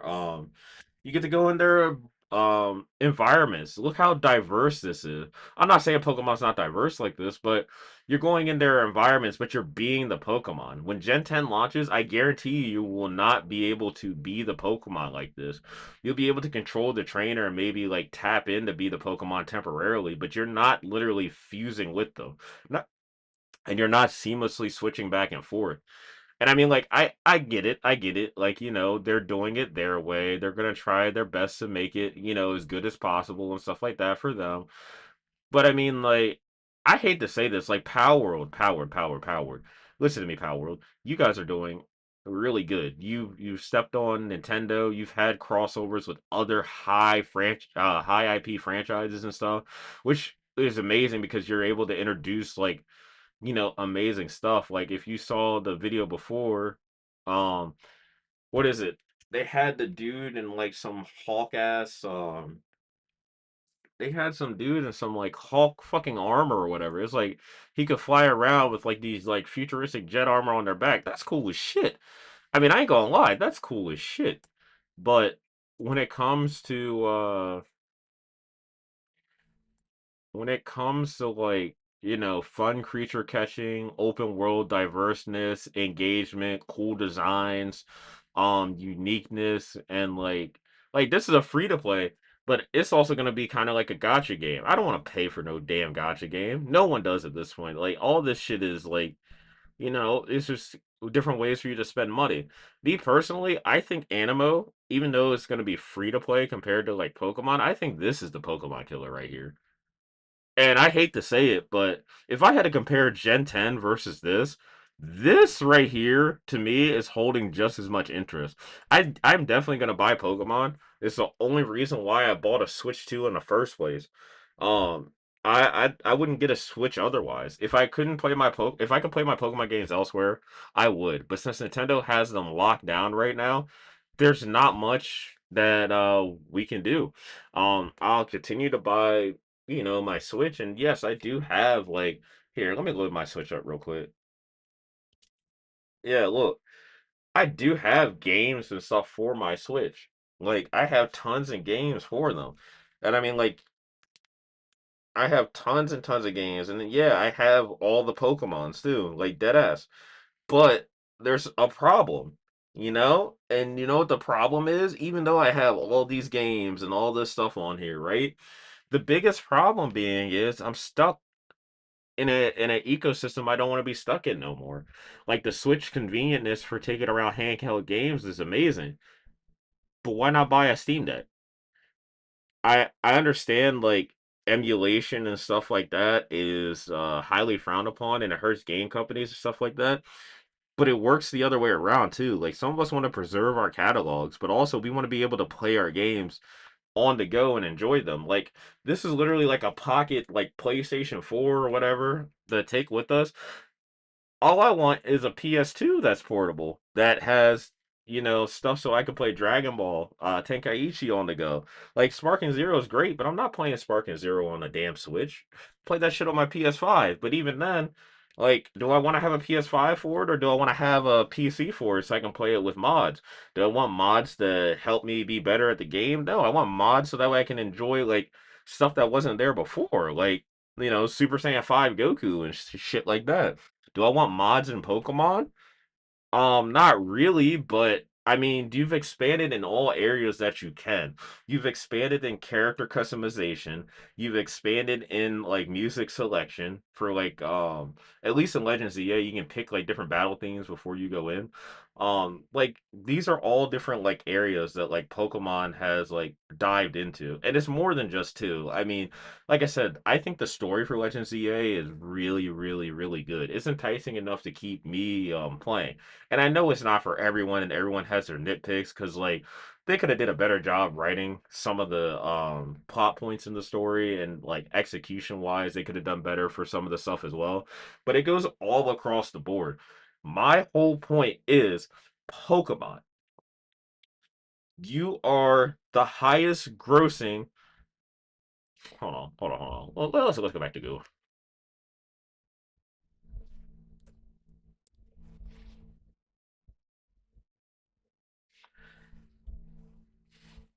Look at me. You are the highest grossing franchise in the world.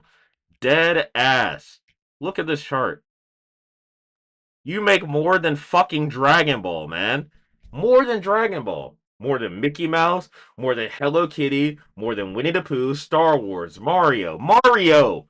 Pokemon makes more than Mario. You make more than all of Shonen Jump, too. And that's just a book company. You making more than Marvel and even the Disney princesses, Cinderella, Belle.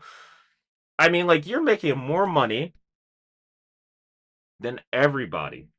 Everybody.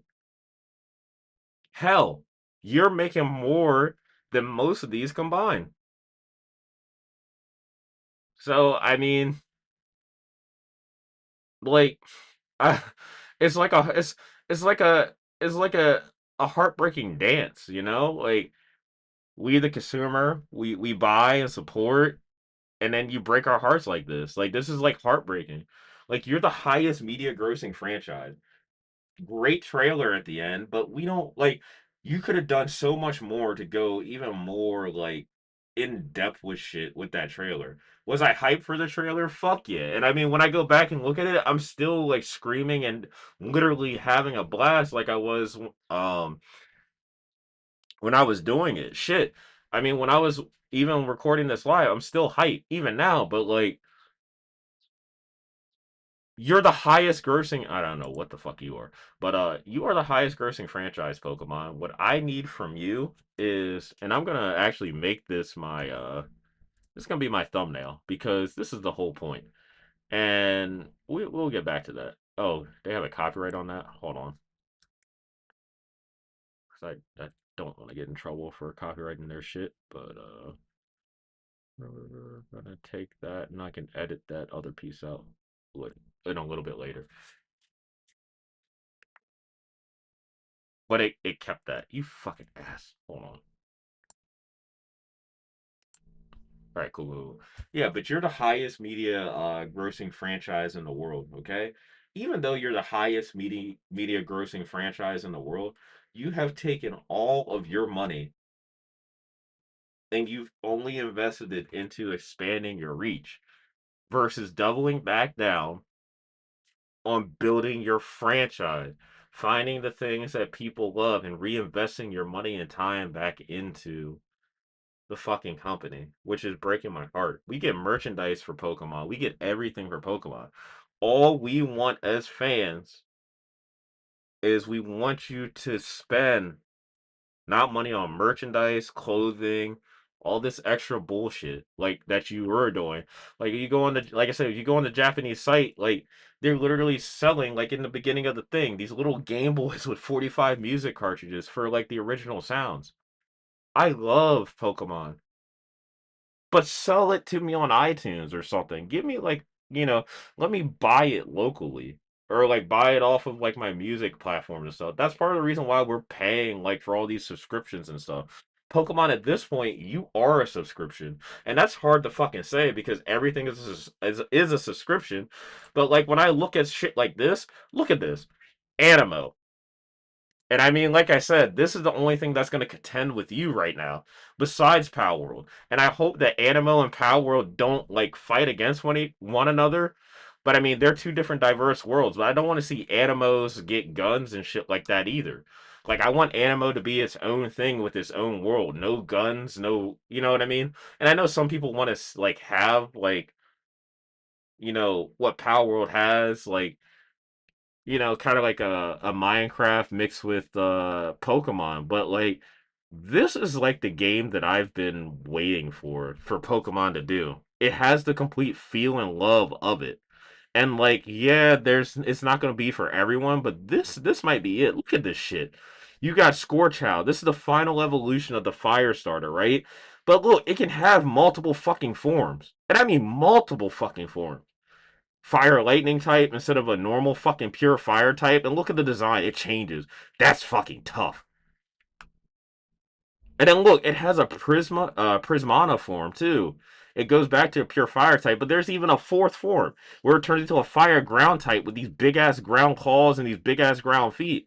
You can only see it on the website, which actually you have to go like into the deeper Animo decks. But like I'm showing you this on their homepage right now, and the reason being is because like look at this. You have all these different creatures. They have their own typings just like Pokemon, but the world is so damn diverse that you can never stop having fun with it. So it's just one of those things where it was like, yo, if I'm gonna invest my time and money into something, it just might be this. This is part of the reason why, like, even though those Steam decks are sold out, I might like have to buy a used Steam Deck and just turn it into a desktop, get an eGPU. Because I'm working on trying to make a everyday carry, get a backpack, be able to take my computer, my phone, and like I even got a tripod for my phone. I'm trying to get everything consolidated so I can take it with me on the go. Like if I want to go to my friend's house, I can go to my friend's house and literally set up in 2 minutes. Just need the desk on their counter, and then me and them could have fun playing games. I can record the content, make tons of content off of it and actually give my honest feedback and reviews. That's all I want to do. That's part of the reason why I made this podcast. I like sharing stuff with people. I'm really good at talking to people, and and investing my time properly too. So like, look, you got Nimby in their rain cloud form, wind and lightning type versus just a pure wind type. But look, the designs change. That looks really cool, even though it's just a small detail. Look at this one. Look, it's a earth. Oh, sorry, it's a earth grass type. It has a normal form and then it has a mud flat form. And I think if you look at the video I was showing earlier, it has a third form with like some coral reef on its head, or that could be a completely different mon. I'm excited to get this game and play it. I'm literally gonna make my wife play this game over Pokemon, even though I'm gonna buy Pokemon. And just because it's so much fucking fun. Like it just looks so much better and fun. Like, look, this has a normal form. What is it? Ignitus. It's a dark type, right? But it can change and have a forest form to be a dark grass type. That's not a Scyther, but man, that looks like a ninja. That looks cool, man. Like that doesn't. That looks like a bug, you know? This is like a weird bug. And like I don't want to call it weird, but like it still looks cool. I mess with it, but that's hard. That's hard. And I mean like look at this, man. They got all this different stuff to make them sick looking. Even though this one doesn't change its type, Pawnee, man, it changes the way it looks. And then you got all these diverse like biomes and stuff.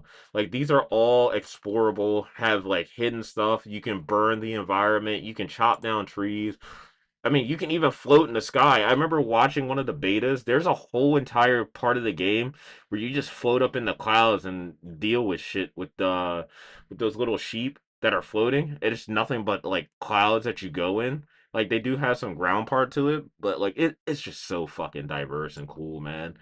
It just really is. Like they're only showing part of it. There's still plenty of the world to like explore. But I guess like my bottom line is this right here is gonna be the number one contender against Pokemon. I'm calling it right now. All chips in.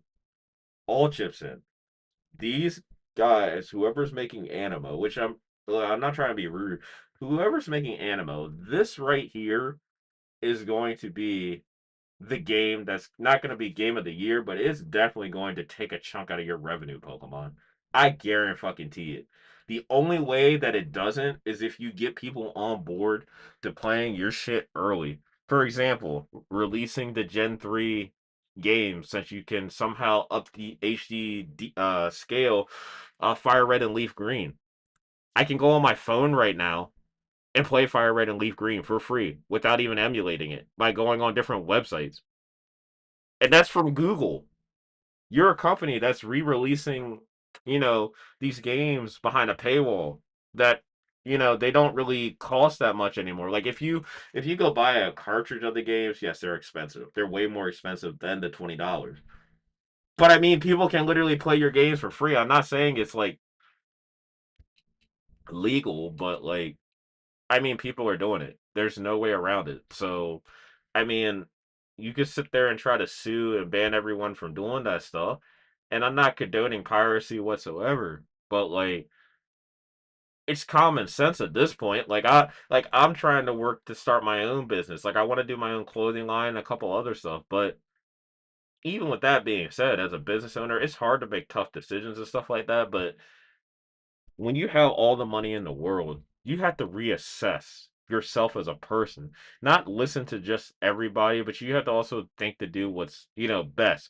You have all these investors and stuff going on. I wish I had some investors. You know what kind of shit I would be up to if I had people to invest into me and the stuff that I like? Man, I would be up to so much shit, but I would share the progress along the fucking way. I'm the type of person that I don't care if you see the nitty gritty and the ugly. It's just I would prefer to like, you know, I would prefer to like be able to look at everything. I mean, like, yeah, they don't have 18 types like Pokemon, but still, they have typings, a type chart, but they also have different roles like heal, support, break, regen, like health regen, and DPS. Oh, but they have all these different like forms and stuff like that, all these different creatures. They look very Pokemon-esque. They look very creatures-esque. But look, they have split evolutions with different typings. They have different roles too. Like it's just so much more diverse.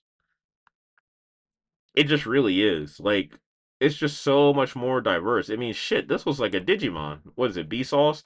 Yeah, he looks like a Digimon. He cool. He don't have an evolution yet, but B Sauce cool. B Sauce cool. So I mean, here I'll show you that Scorchow real quick. See this? They had two different. They have a Gamma stage, which is like their middle stage, and then they have like a Nova form. But if you look at the view artwork, right? This is what it looks like when it's fully evolved in its regular form. Remember how I said there was a fourth form? Boom. Look at this. Fire Earth. This is now Scorchow Fire Earth. Now look at the artwork of it.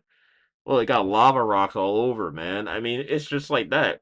to have a starter that has like four other forms is crazy. And I mean, like, you don't have to get like a Scorchow. I think you do get a Scorchow off rip, but regardless or not, if we're treating this like Pokemon, which I'm not saying we are, but like, look, if this is like the starter, like, like this is crazy. This is crazy. Look at this Flame Rough. Look at this Flame Rough, its previous stage. That's that Gamma stage. Look, Scorchow's its final stage, but look, it also has another Nova stage. Yeah, Inferluna. Yeah, excuse me, Inferlupa becomes a fire dark type. It just jumps from like all the other form. Like, this is crazy, bro. This looks so cool. So cool. And they do have different stats and stuff like that, and how what their regen speed is and stuff like that as far as health. But I mean, like, this is so diverse, and like, yes, they do have like, this is like more MMO feel, and they have different stuff for it that you would have to read and figure out how to customize the mons like properly and stuff like that. But if I had to play a game where like it's overall fun, you could still have competition with it, and you can like advance to do different shit with and build your own, this would be the game. This this is it. This is it. This would be the game. This would 100% be the game. And I think honestly, this is the Pokemon killer. This right here. So, Animo, congrats. I want to see what you do. Please um don't let my hype die down. Everything you delivered so far for the betas and stuff looks great. And the same thing with you, Pokemon. You have Generation 10 coming. You could do so much more with TCG Pocket. You could do a lot. I mean, like I said, I'm just starting out as a creator and giving this my all right now. But we can go in depth and talk about different ways. Like, if it was me, like how I would do your branding and to evolve stuff. Shit, I might make some mock-up ones. Like, I don't want to be like a brand endorser or anything. I wouldn't mind being a brand endorser for Pokemon or Animo and stuff like that, but there's just different ways that you could like market, advertise, or to draw more of your fans. And you got to remember, a lot of your core fan base is not just kids; it's literally adults too. I'm 31 years old. You have to appease to the people that are putting money into your pockets for this stuff. This console right here, this Nintendo Switch 2. Like I said, I don't want to be put behind a paywall, but this is a $500 console. That's the same as a PlayStation 5, man. And they have better graphics on the PS5. And the only reason why I have a Switch 2 is because I'm locked behind this paywall. And this paywall locking is not fun. I can't play Pokemon any other way unless I try to do stuff that's not favorable by Nintendo or the Pokemon Company. Let's be real here.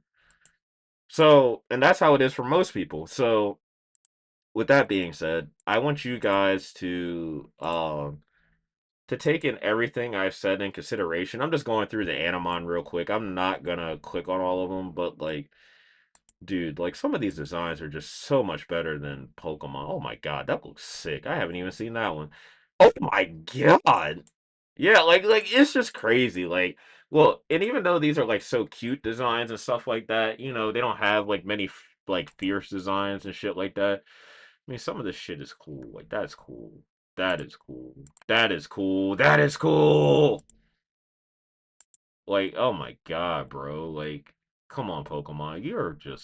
You're breaking my heart and fixing it at the same time. Like, I love like Gen 10 for how it looks. If this has a Mario Sunshine feel to the game, then yeah, like, I'm already gonna be playing the game for beginning to end and enjoying the story and however else I enjoy it. But like, I just need you to stop fucking around. Like, dead ass.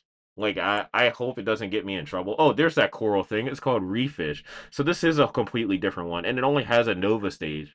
And if this game is anything like Pokemon, that means we could see like another stage here in the future. Or two. Or we could see like other forms. Because coral comes in many different ways. So, I mean, come on, Pokemon. You're pissing me off and letting me down at the same time. That's sick. That is sick. That is sick. So, with that being said, I think that's enough Pokemon for the day. I'm gonna get the rest of this podcast done, and then I'm gonna come back in here and edit. I have other plans for the day too, so I gotta keep productive with for what I need done. So Ember Pup is number one. It's about time they put that fire in that first spot. I mean, I like the fire types personally better than most of the water and grass types. Um, please do not sleep on Squirtle. Do not sleep on a lot of the other starter Pokemon for the other generations and stuff like that. This is just my personal bias for that. But it's not my personal bias when I'm sitting over here saying that hey, Animo is the true successor to Pokemon. I don't think Pokemon Champions um is gonna be able to hold a candle with the Animo. I don't think fucking Gen 10. I honestly think that Gen 10 and Animo might come out a tie at best. I think that personally, the story for Animo and for what I've seen is really, really good. And I'm not saying it'll be better than what Pokemon can come up with. Since like I said, the leaks and stuff are pretty much true. I'm just very curious to see um how Generation 10 pans out because even if I can go from the beginning to the end game and end the game, which that hasn't been confirmed yet, even if I could do that, like I need the story of the game to be good. I need to have the exploration, the adventure, and I need everything for this generation to be perfect.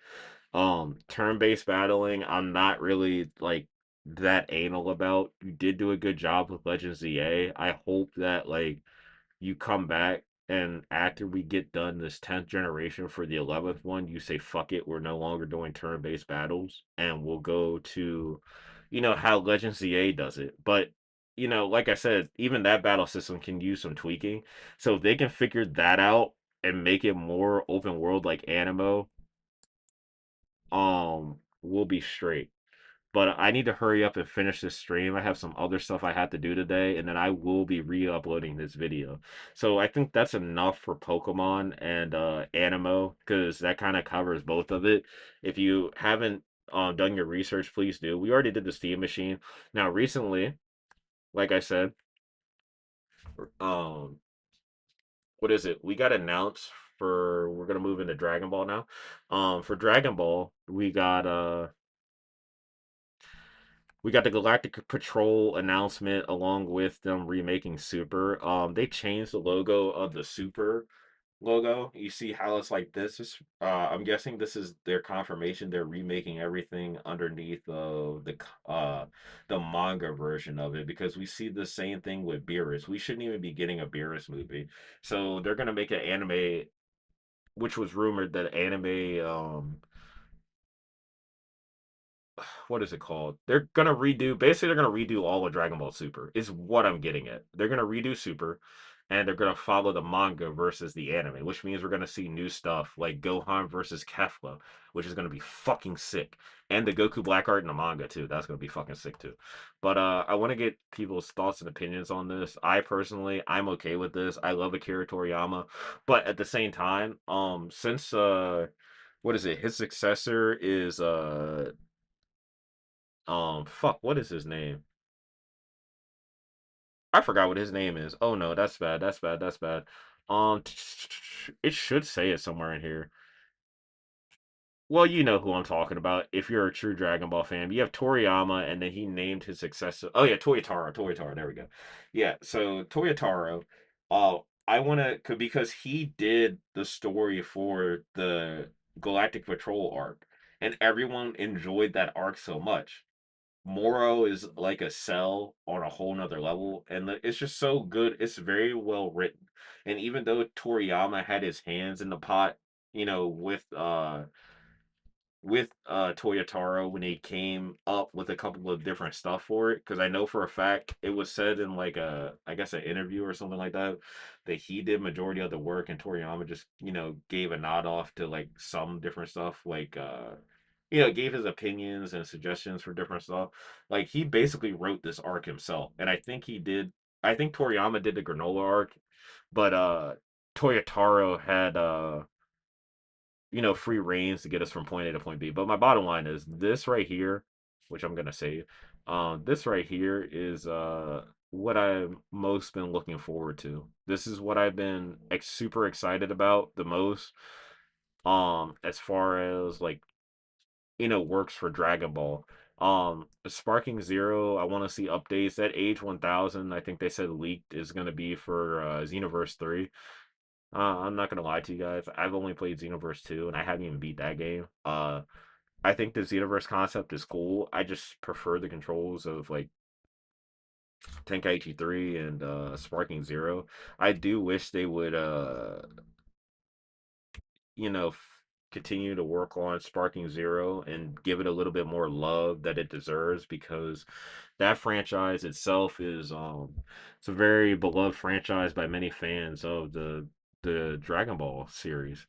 So hopefully they take care of that. So we're gonna move on into our next thing, which would be this. Yeah, I'm gonna mute this 'cause I'm not getting copyrighted for this. This right here is a trailer for Boruto Tubu Vortex. Um, if you haven't been keeping up with like Naruto and stuff like that, I highly suggest that you keep up with Boruto, at least with the Two Blue Vortex stuff. Maybe go watch Anime Balls Deep um for his like all of part one, the summary and for all the stuff. I watch him, Naruto Explains, and what is it, NC Hammer 23.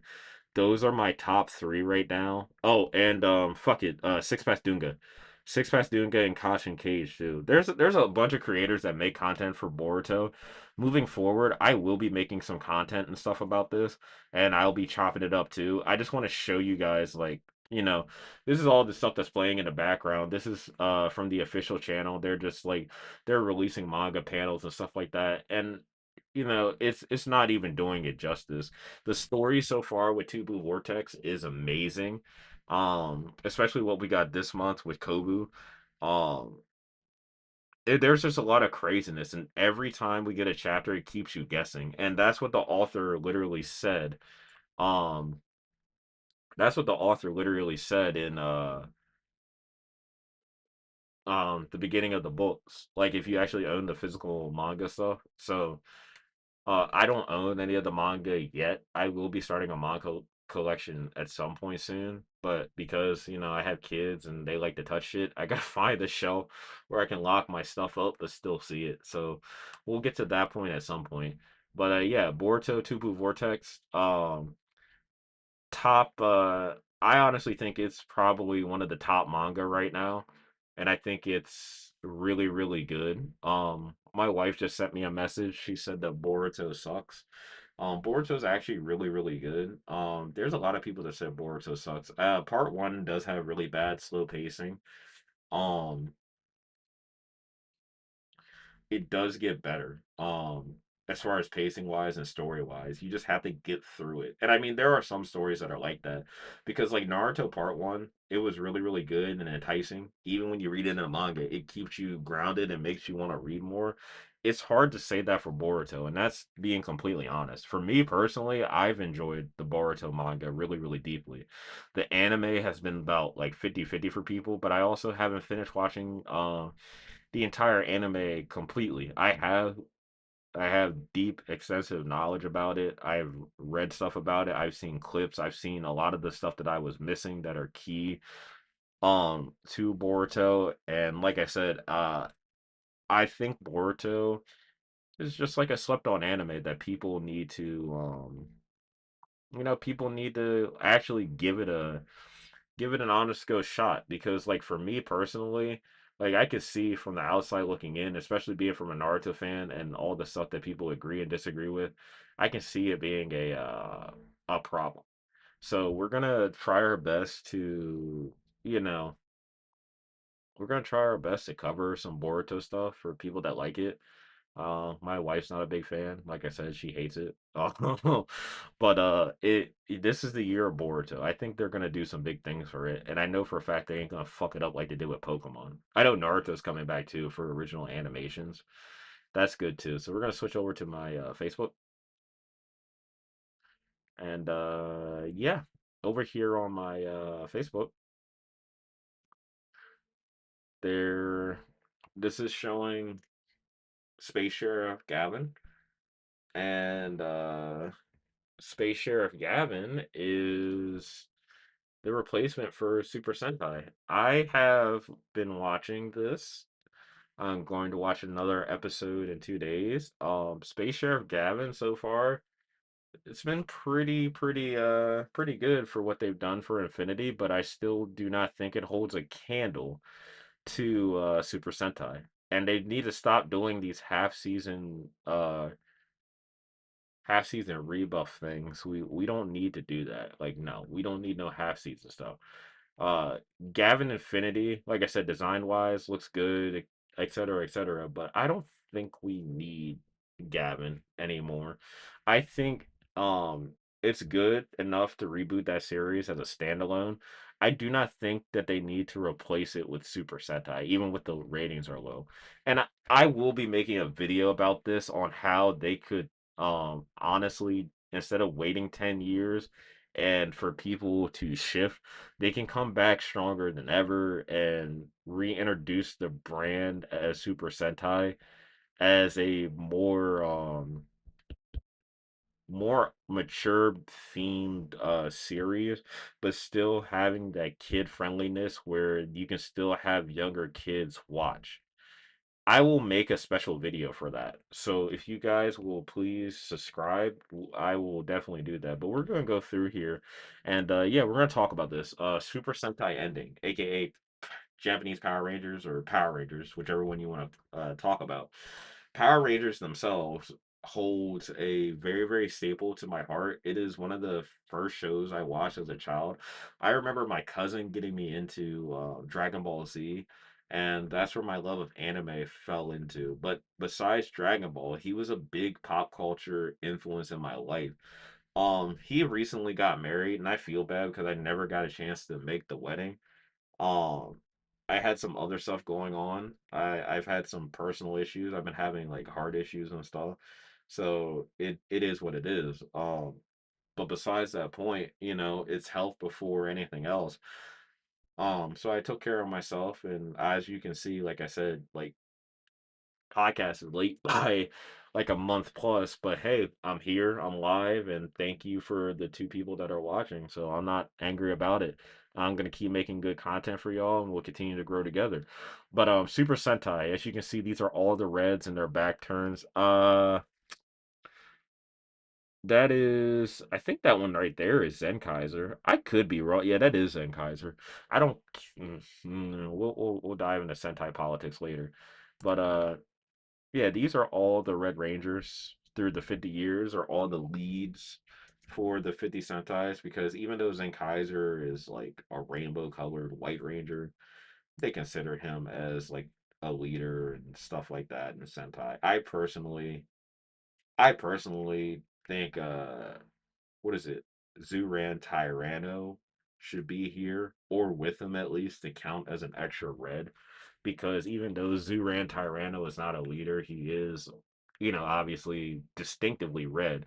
Whereas he's literally sticking out for being white, paying homage to Go Ranger here. That's just me. I've been a fan of Sentai for a while. Um, that's just me nitpicking. Um, I think I was just looking at this one day. Like, who would you pick for the strongest Sentai team?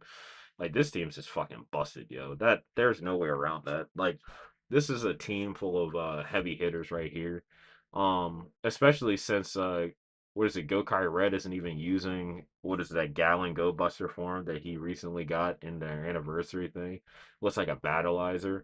Makes like Kyoto Red Carnival it makes Kyoto Red Carnival like a joke, and I think he's personally him and what is it, Ryu Soul Max Red.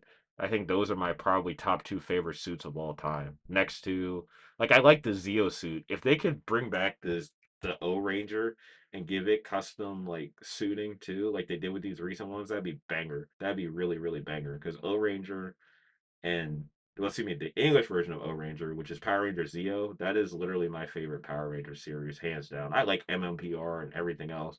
Dude, Zeo, I don't know what it is. From the music to them fucking colors and the gold and the white accents and the shapes and shit. That right there is peak. And, even though, like, they're two different series because O Ranger is the Japanese version, which has different and similar like story structures than what Zio is, and I mean Zio is like a continuation of MMPR, so it follows the MMPR story with some twists because Machine Empire, this, that, and the third. Um, it's a little bit different than Sentai. Sentai's normally a lot more darker and stuff like that. So yeah, I think I was just looking at that, but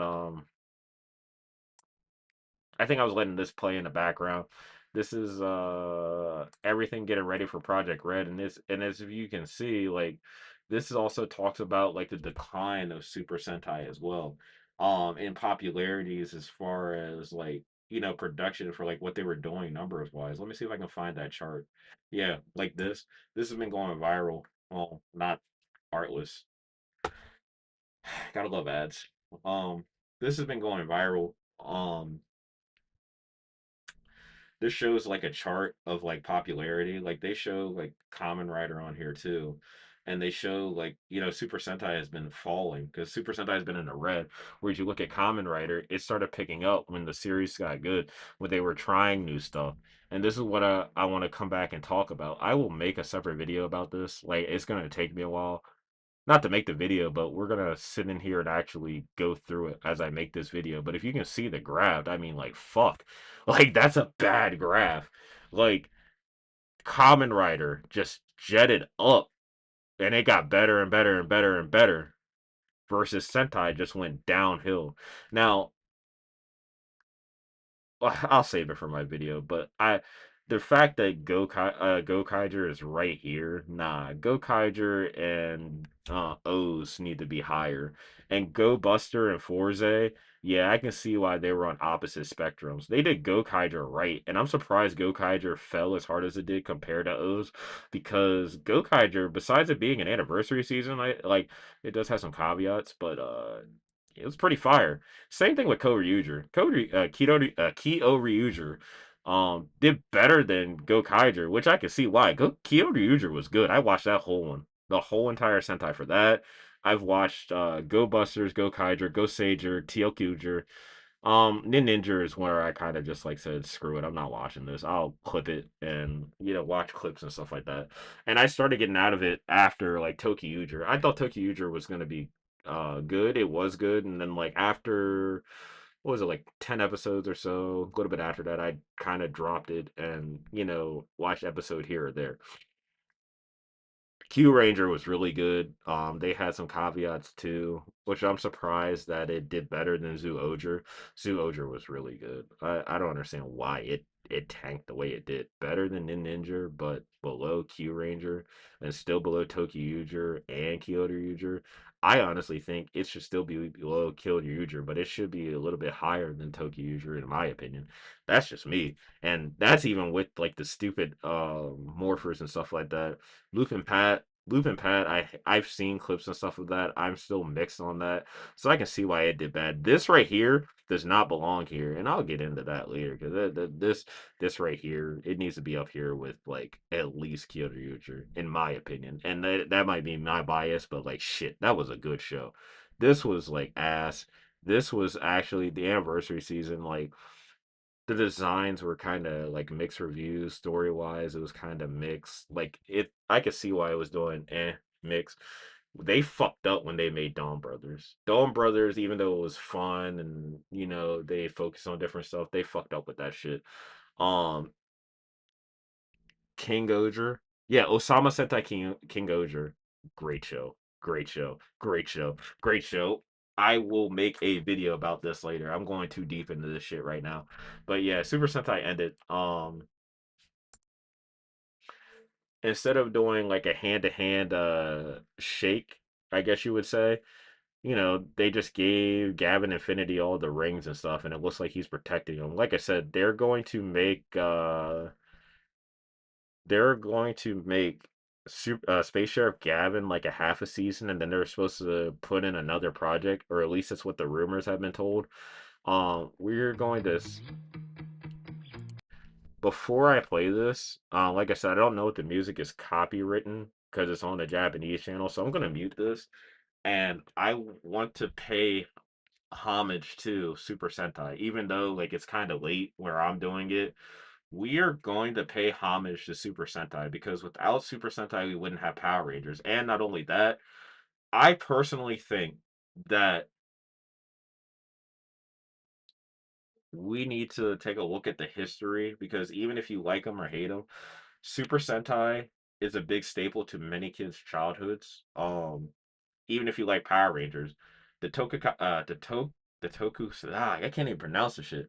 Tokusatsu, genre for TV shows because I like Godzilla, Ultraman. All of these shows are not only classics, but they are held very dear to my heart, and they're also held to a high standard to people in pop culture. That's why when people were hearing like Power Rangers is getting switched over and stuff like that, some people cared and some people didn't. And like it was like a 50-50 mix. But once they heard Super Sentai was ending, man, I've seen fucking Power Ranger fans lose their motherfucking shit. I've seen people like be upset. Like this is upsetting to even the Japanese fan. And like I'm an American person, so it hurts me because I grew up watching Power Rangers, and because I've liked Power Rangers so much, I went to go look at um Super Sentai. And to me, Super Sentai is just like amazing to me. I went back and watched a lot of older Sentai series like pre-Zoo Ranger, Mighty Morphin. It holds a really special place in my heart. I've watched a lot of Sentai, more than I would like to admit. And I understand that people call me a nerd or whatever for it. But as a diehard fan of both Power Rangers and Super Sentai, we're gonna pay our respects here for that. So we're gonna watch this video and Himitsu Sentai Go Ranger. I can't you before you ask, I do not know like all the names to them. Jackal, Battle Fever J. I don't know like the previous. That's Denjiman, Sun Vulcan. I do not know the beginning part with the Sentai Goggle 5, um, Dynaman, Bioman, um, Changeman, Flash, yeah, Flash Ray, yeah, Flashman, Maskman. Good lord, I'm about to say Ranger. Good lord, Live Man, Turbo Ranger, yeah. Five Man, yeah, that was a good one. Jetman, that was good too. Then we got Zoo Ranger, we got Die Ranger, we got Kaku Ranger, and then we got my favorite O Ranger. Yes, we got Car Ranger, we got Mega Ranger, Gingamon, Go-Go 5, Time Ranger, we got Gal Ranger, Hurricaneger. Then we got Abba Ranger. Then we got Deca Ranger. We have Magi Ranger. We have Bullkenger, Geki Ranger. We have Go Onger, Shinkenger, Go Sager, Go Kaiger. We have Go Busters, Kidoryuger, Tokyuger. We have Ninja. We have Zu Oger. We have Q Ranger. We have Lupin Ranger, X Pata Ranger. We have Ryu Soldier. We have Kira Major. Oh, we have Zenkaiger. Then we have Dawn Brothers. Then we have King Oger, Boon Boonger. And then we have, of course, the best, the number one Sentai. And that was Gozuger. Yeah, Gozuger, Gozuger. Good lord. I know all my Sentai. Trust me. I've seen all these suits. Like I said, you can find this post on Sentai 5 on Twitter. He had it posted up here like a while ago. Like this is like February 8th. like I said, if you just take a look back at like all the suits and the distinctiveness, like everybody has their own theme. And even though they have their own theme, the storylines and stuff are just so good for some of these series that like once you get started, it's hard to put down, even for a kid's show. But remember, like back in the day, before what is it, Zoo Ranger? We never got this in America, the Die Ranger. Yeah, but back in the day, before Zoo Ranger, yeah, before Mighty Morphin Power Rangers, there's 16 other teams before that, and each of their stories are all different, and they're also a lot more darker. And even though they're a lot more darker, they're super enjoyable. They really are. And I think that's why a lot of even people here in America, they they're well, I mean, for the fans that love the actual Sentai, which what we get our American footage from, like this is like a moment where like my heart dies because even though a lot of these series were darker before Mighty Morphin Power Rangers, and even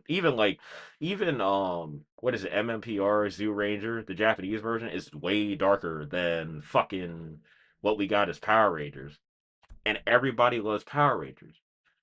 Um, it breaks my heart because we adapt this stuff from Japan. We do change a few things, but we keep the suits and stuff. And I mean, like the suits are cool. I ain't gonna cap. Like I think what Sentai needs is they need to, revamp their stuff. But well, I'll make a whole nother video about that later. All right, moving on. We're gonna watch this. This was announced in someone made this, but this was a fan made handshake between this is the original Sentai Red. He appears in Gozuger as an opposition. We do not get to see his team, but yeah, he appears and this is a legit costume. This is him appearing and doing a handshake to Gozuger to be the next Sentai Red.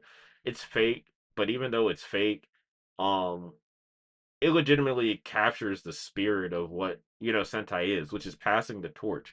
Like you're gonna have different things go on in the world, which is I gotta make a video about that later because like damn man, I could do sit here all day.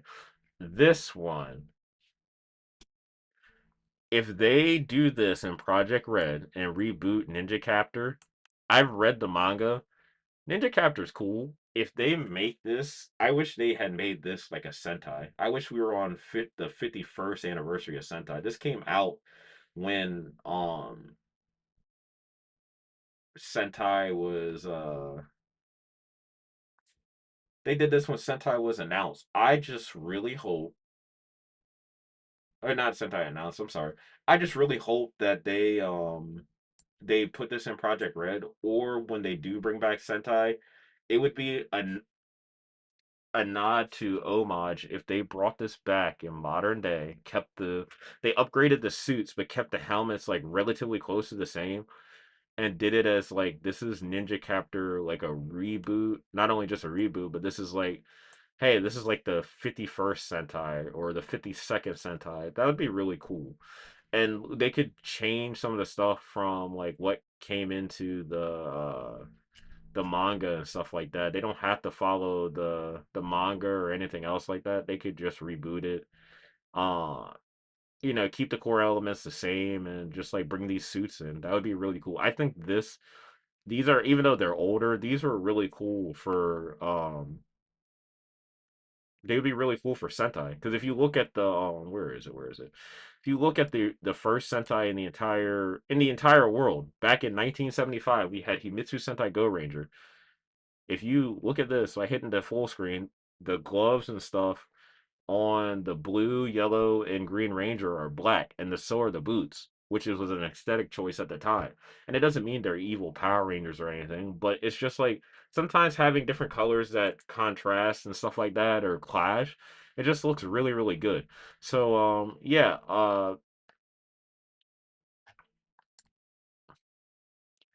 yeah, it's just different stuff. Oh, well, sorry, I don't know if this audio is copyrighted, but yeah.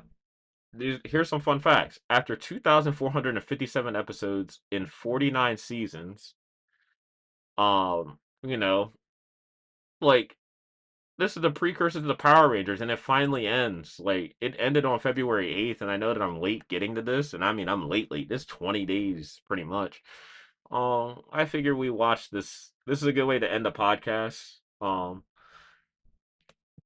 We're gonna watch and say goodbye to Super Sentai, and then this will wrap up my podcast for episode one. And things will be more structured as we move into next week. You'll have another episode on Friday, so I'll make another episode. And it'll be a little bit more structured, a little less me going and figuring stuff out. It'll be a little bit more productive and better morning. But we're gonna finish up here today with this final clip.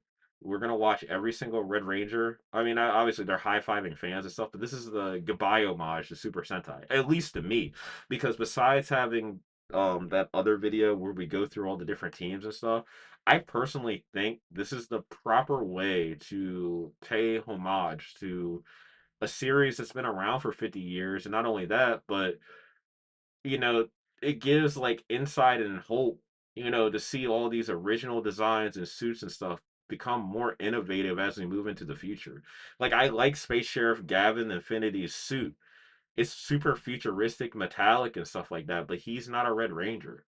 And it doesn't hold the same not only to me but to many different people. Like everyone sees him as Space Sheriff Gavin. There's no way they can really make him feel like a ranger even if he's on like a three-man team with a silver that has blue accents and a gold, you know, they're introducing a fourth one that's going to be purple. It doesn't fit the Sentai theme. I'm sorry. Even with them bringing in the robots and stuff like that and the Gavin like that, it just doesn't hit the same. It does not feel the same. But yeah, this is gonna be goodbye. You know, we got. I'll restart it real quick. I'll introduce everyone. This is is it Aqua Red? I could be wrong. No, this is Aqua Ranger. Yeah, this is Aqua Ranger. Spade Ace. You say goodbye. This is Battle Japan. Denji Red. Vol Eagle. Goggle Red. What is it? Dyna Red. Bio Red. Right here. And then we have Change Red.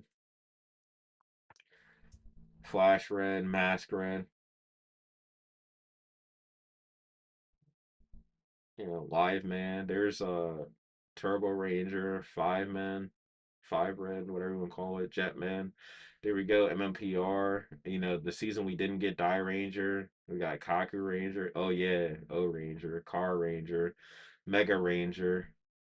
We got Ginga Man, Go Go Five. Yo, Time Ranger, Gal Ranger, Hurricaneger, Ava Ranger, Deca Ranger, Magi Ranger, Bukenger, Geki Ranger, Go Onger, Shinkenger, Go Sager, Go Kaiger, Go Buster, Kidoryuger, Tokyuger, Ninja, Zyuoger, Kidu Ranger, Lupin Ranger, Pat Ranger, Ryu Soldier, uh, Kira Major, Zen Kaiger. We have Dawn Brothers, uh, King Oger, Boom Boonger, and then number one Sentai, Zoo Oger. I mean, fuck, not Zoo Oger. Is it Zoo Oger? Yeah, it is Zoo Oger. Yeah. But that's pretty much it for what I had on the ballot today, ladies and gentlemen. Like I said, this is the MisoBu podcast. This is episode one. Like I said, we will get back into politics and stuff like that later. Not really into politics, but nerdy politics and stuff like that. Um, so we'll get back more into stuff. I'm gonna we got our starters. Like I said, I'm scrolling through Twitter live right now. I will make another video within the next day or so, with my opinions about moving into Generation 10 of Pokemon. I just want to thank you guys for, supporting me and giving this podcast a listen. Next week will be more structured, and please, if you haven't subscribed, subscribe to the SoraNoYume channel. You can, let me go to YouTube real quick, and I'll put my channel up because that would be amazing. You can find me at Sora Dreams Today. If you want to talk to me, I'm on Twitter too. Um, Obviously, you probably should at me. Don't like DM me. Um, but yeah, I'm gonna be on Twitter for the rest of the day. I probably will be on Instagram as well. You will see me comment on people's stuff left and right too. Like I said, I'm a small form content creator, but if you guys could like and sub to my channel, I would highly appreciate it. It is at Sora Dreams Today on YouTube. Like I said, I only have one video so far. There is more stuff coming down the pipeline. Uh, YouTube channels are hard because you have to follow one specific niche. I don't want to do that. I'm going to do whatever I want, and I'm going to continue to build myself a nice little ecosystem within my universe. So, with that being said, people, I hope you guys have a good day. Thank you so much for those who watch my stream or come back and watch the VOD. I'm Sora, and I will see you next time on the MisoBu podcast with episode 2. We'll see you next Friday, and thank you for watching. Bye bye, guys.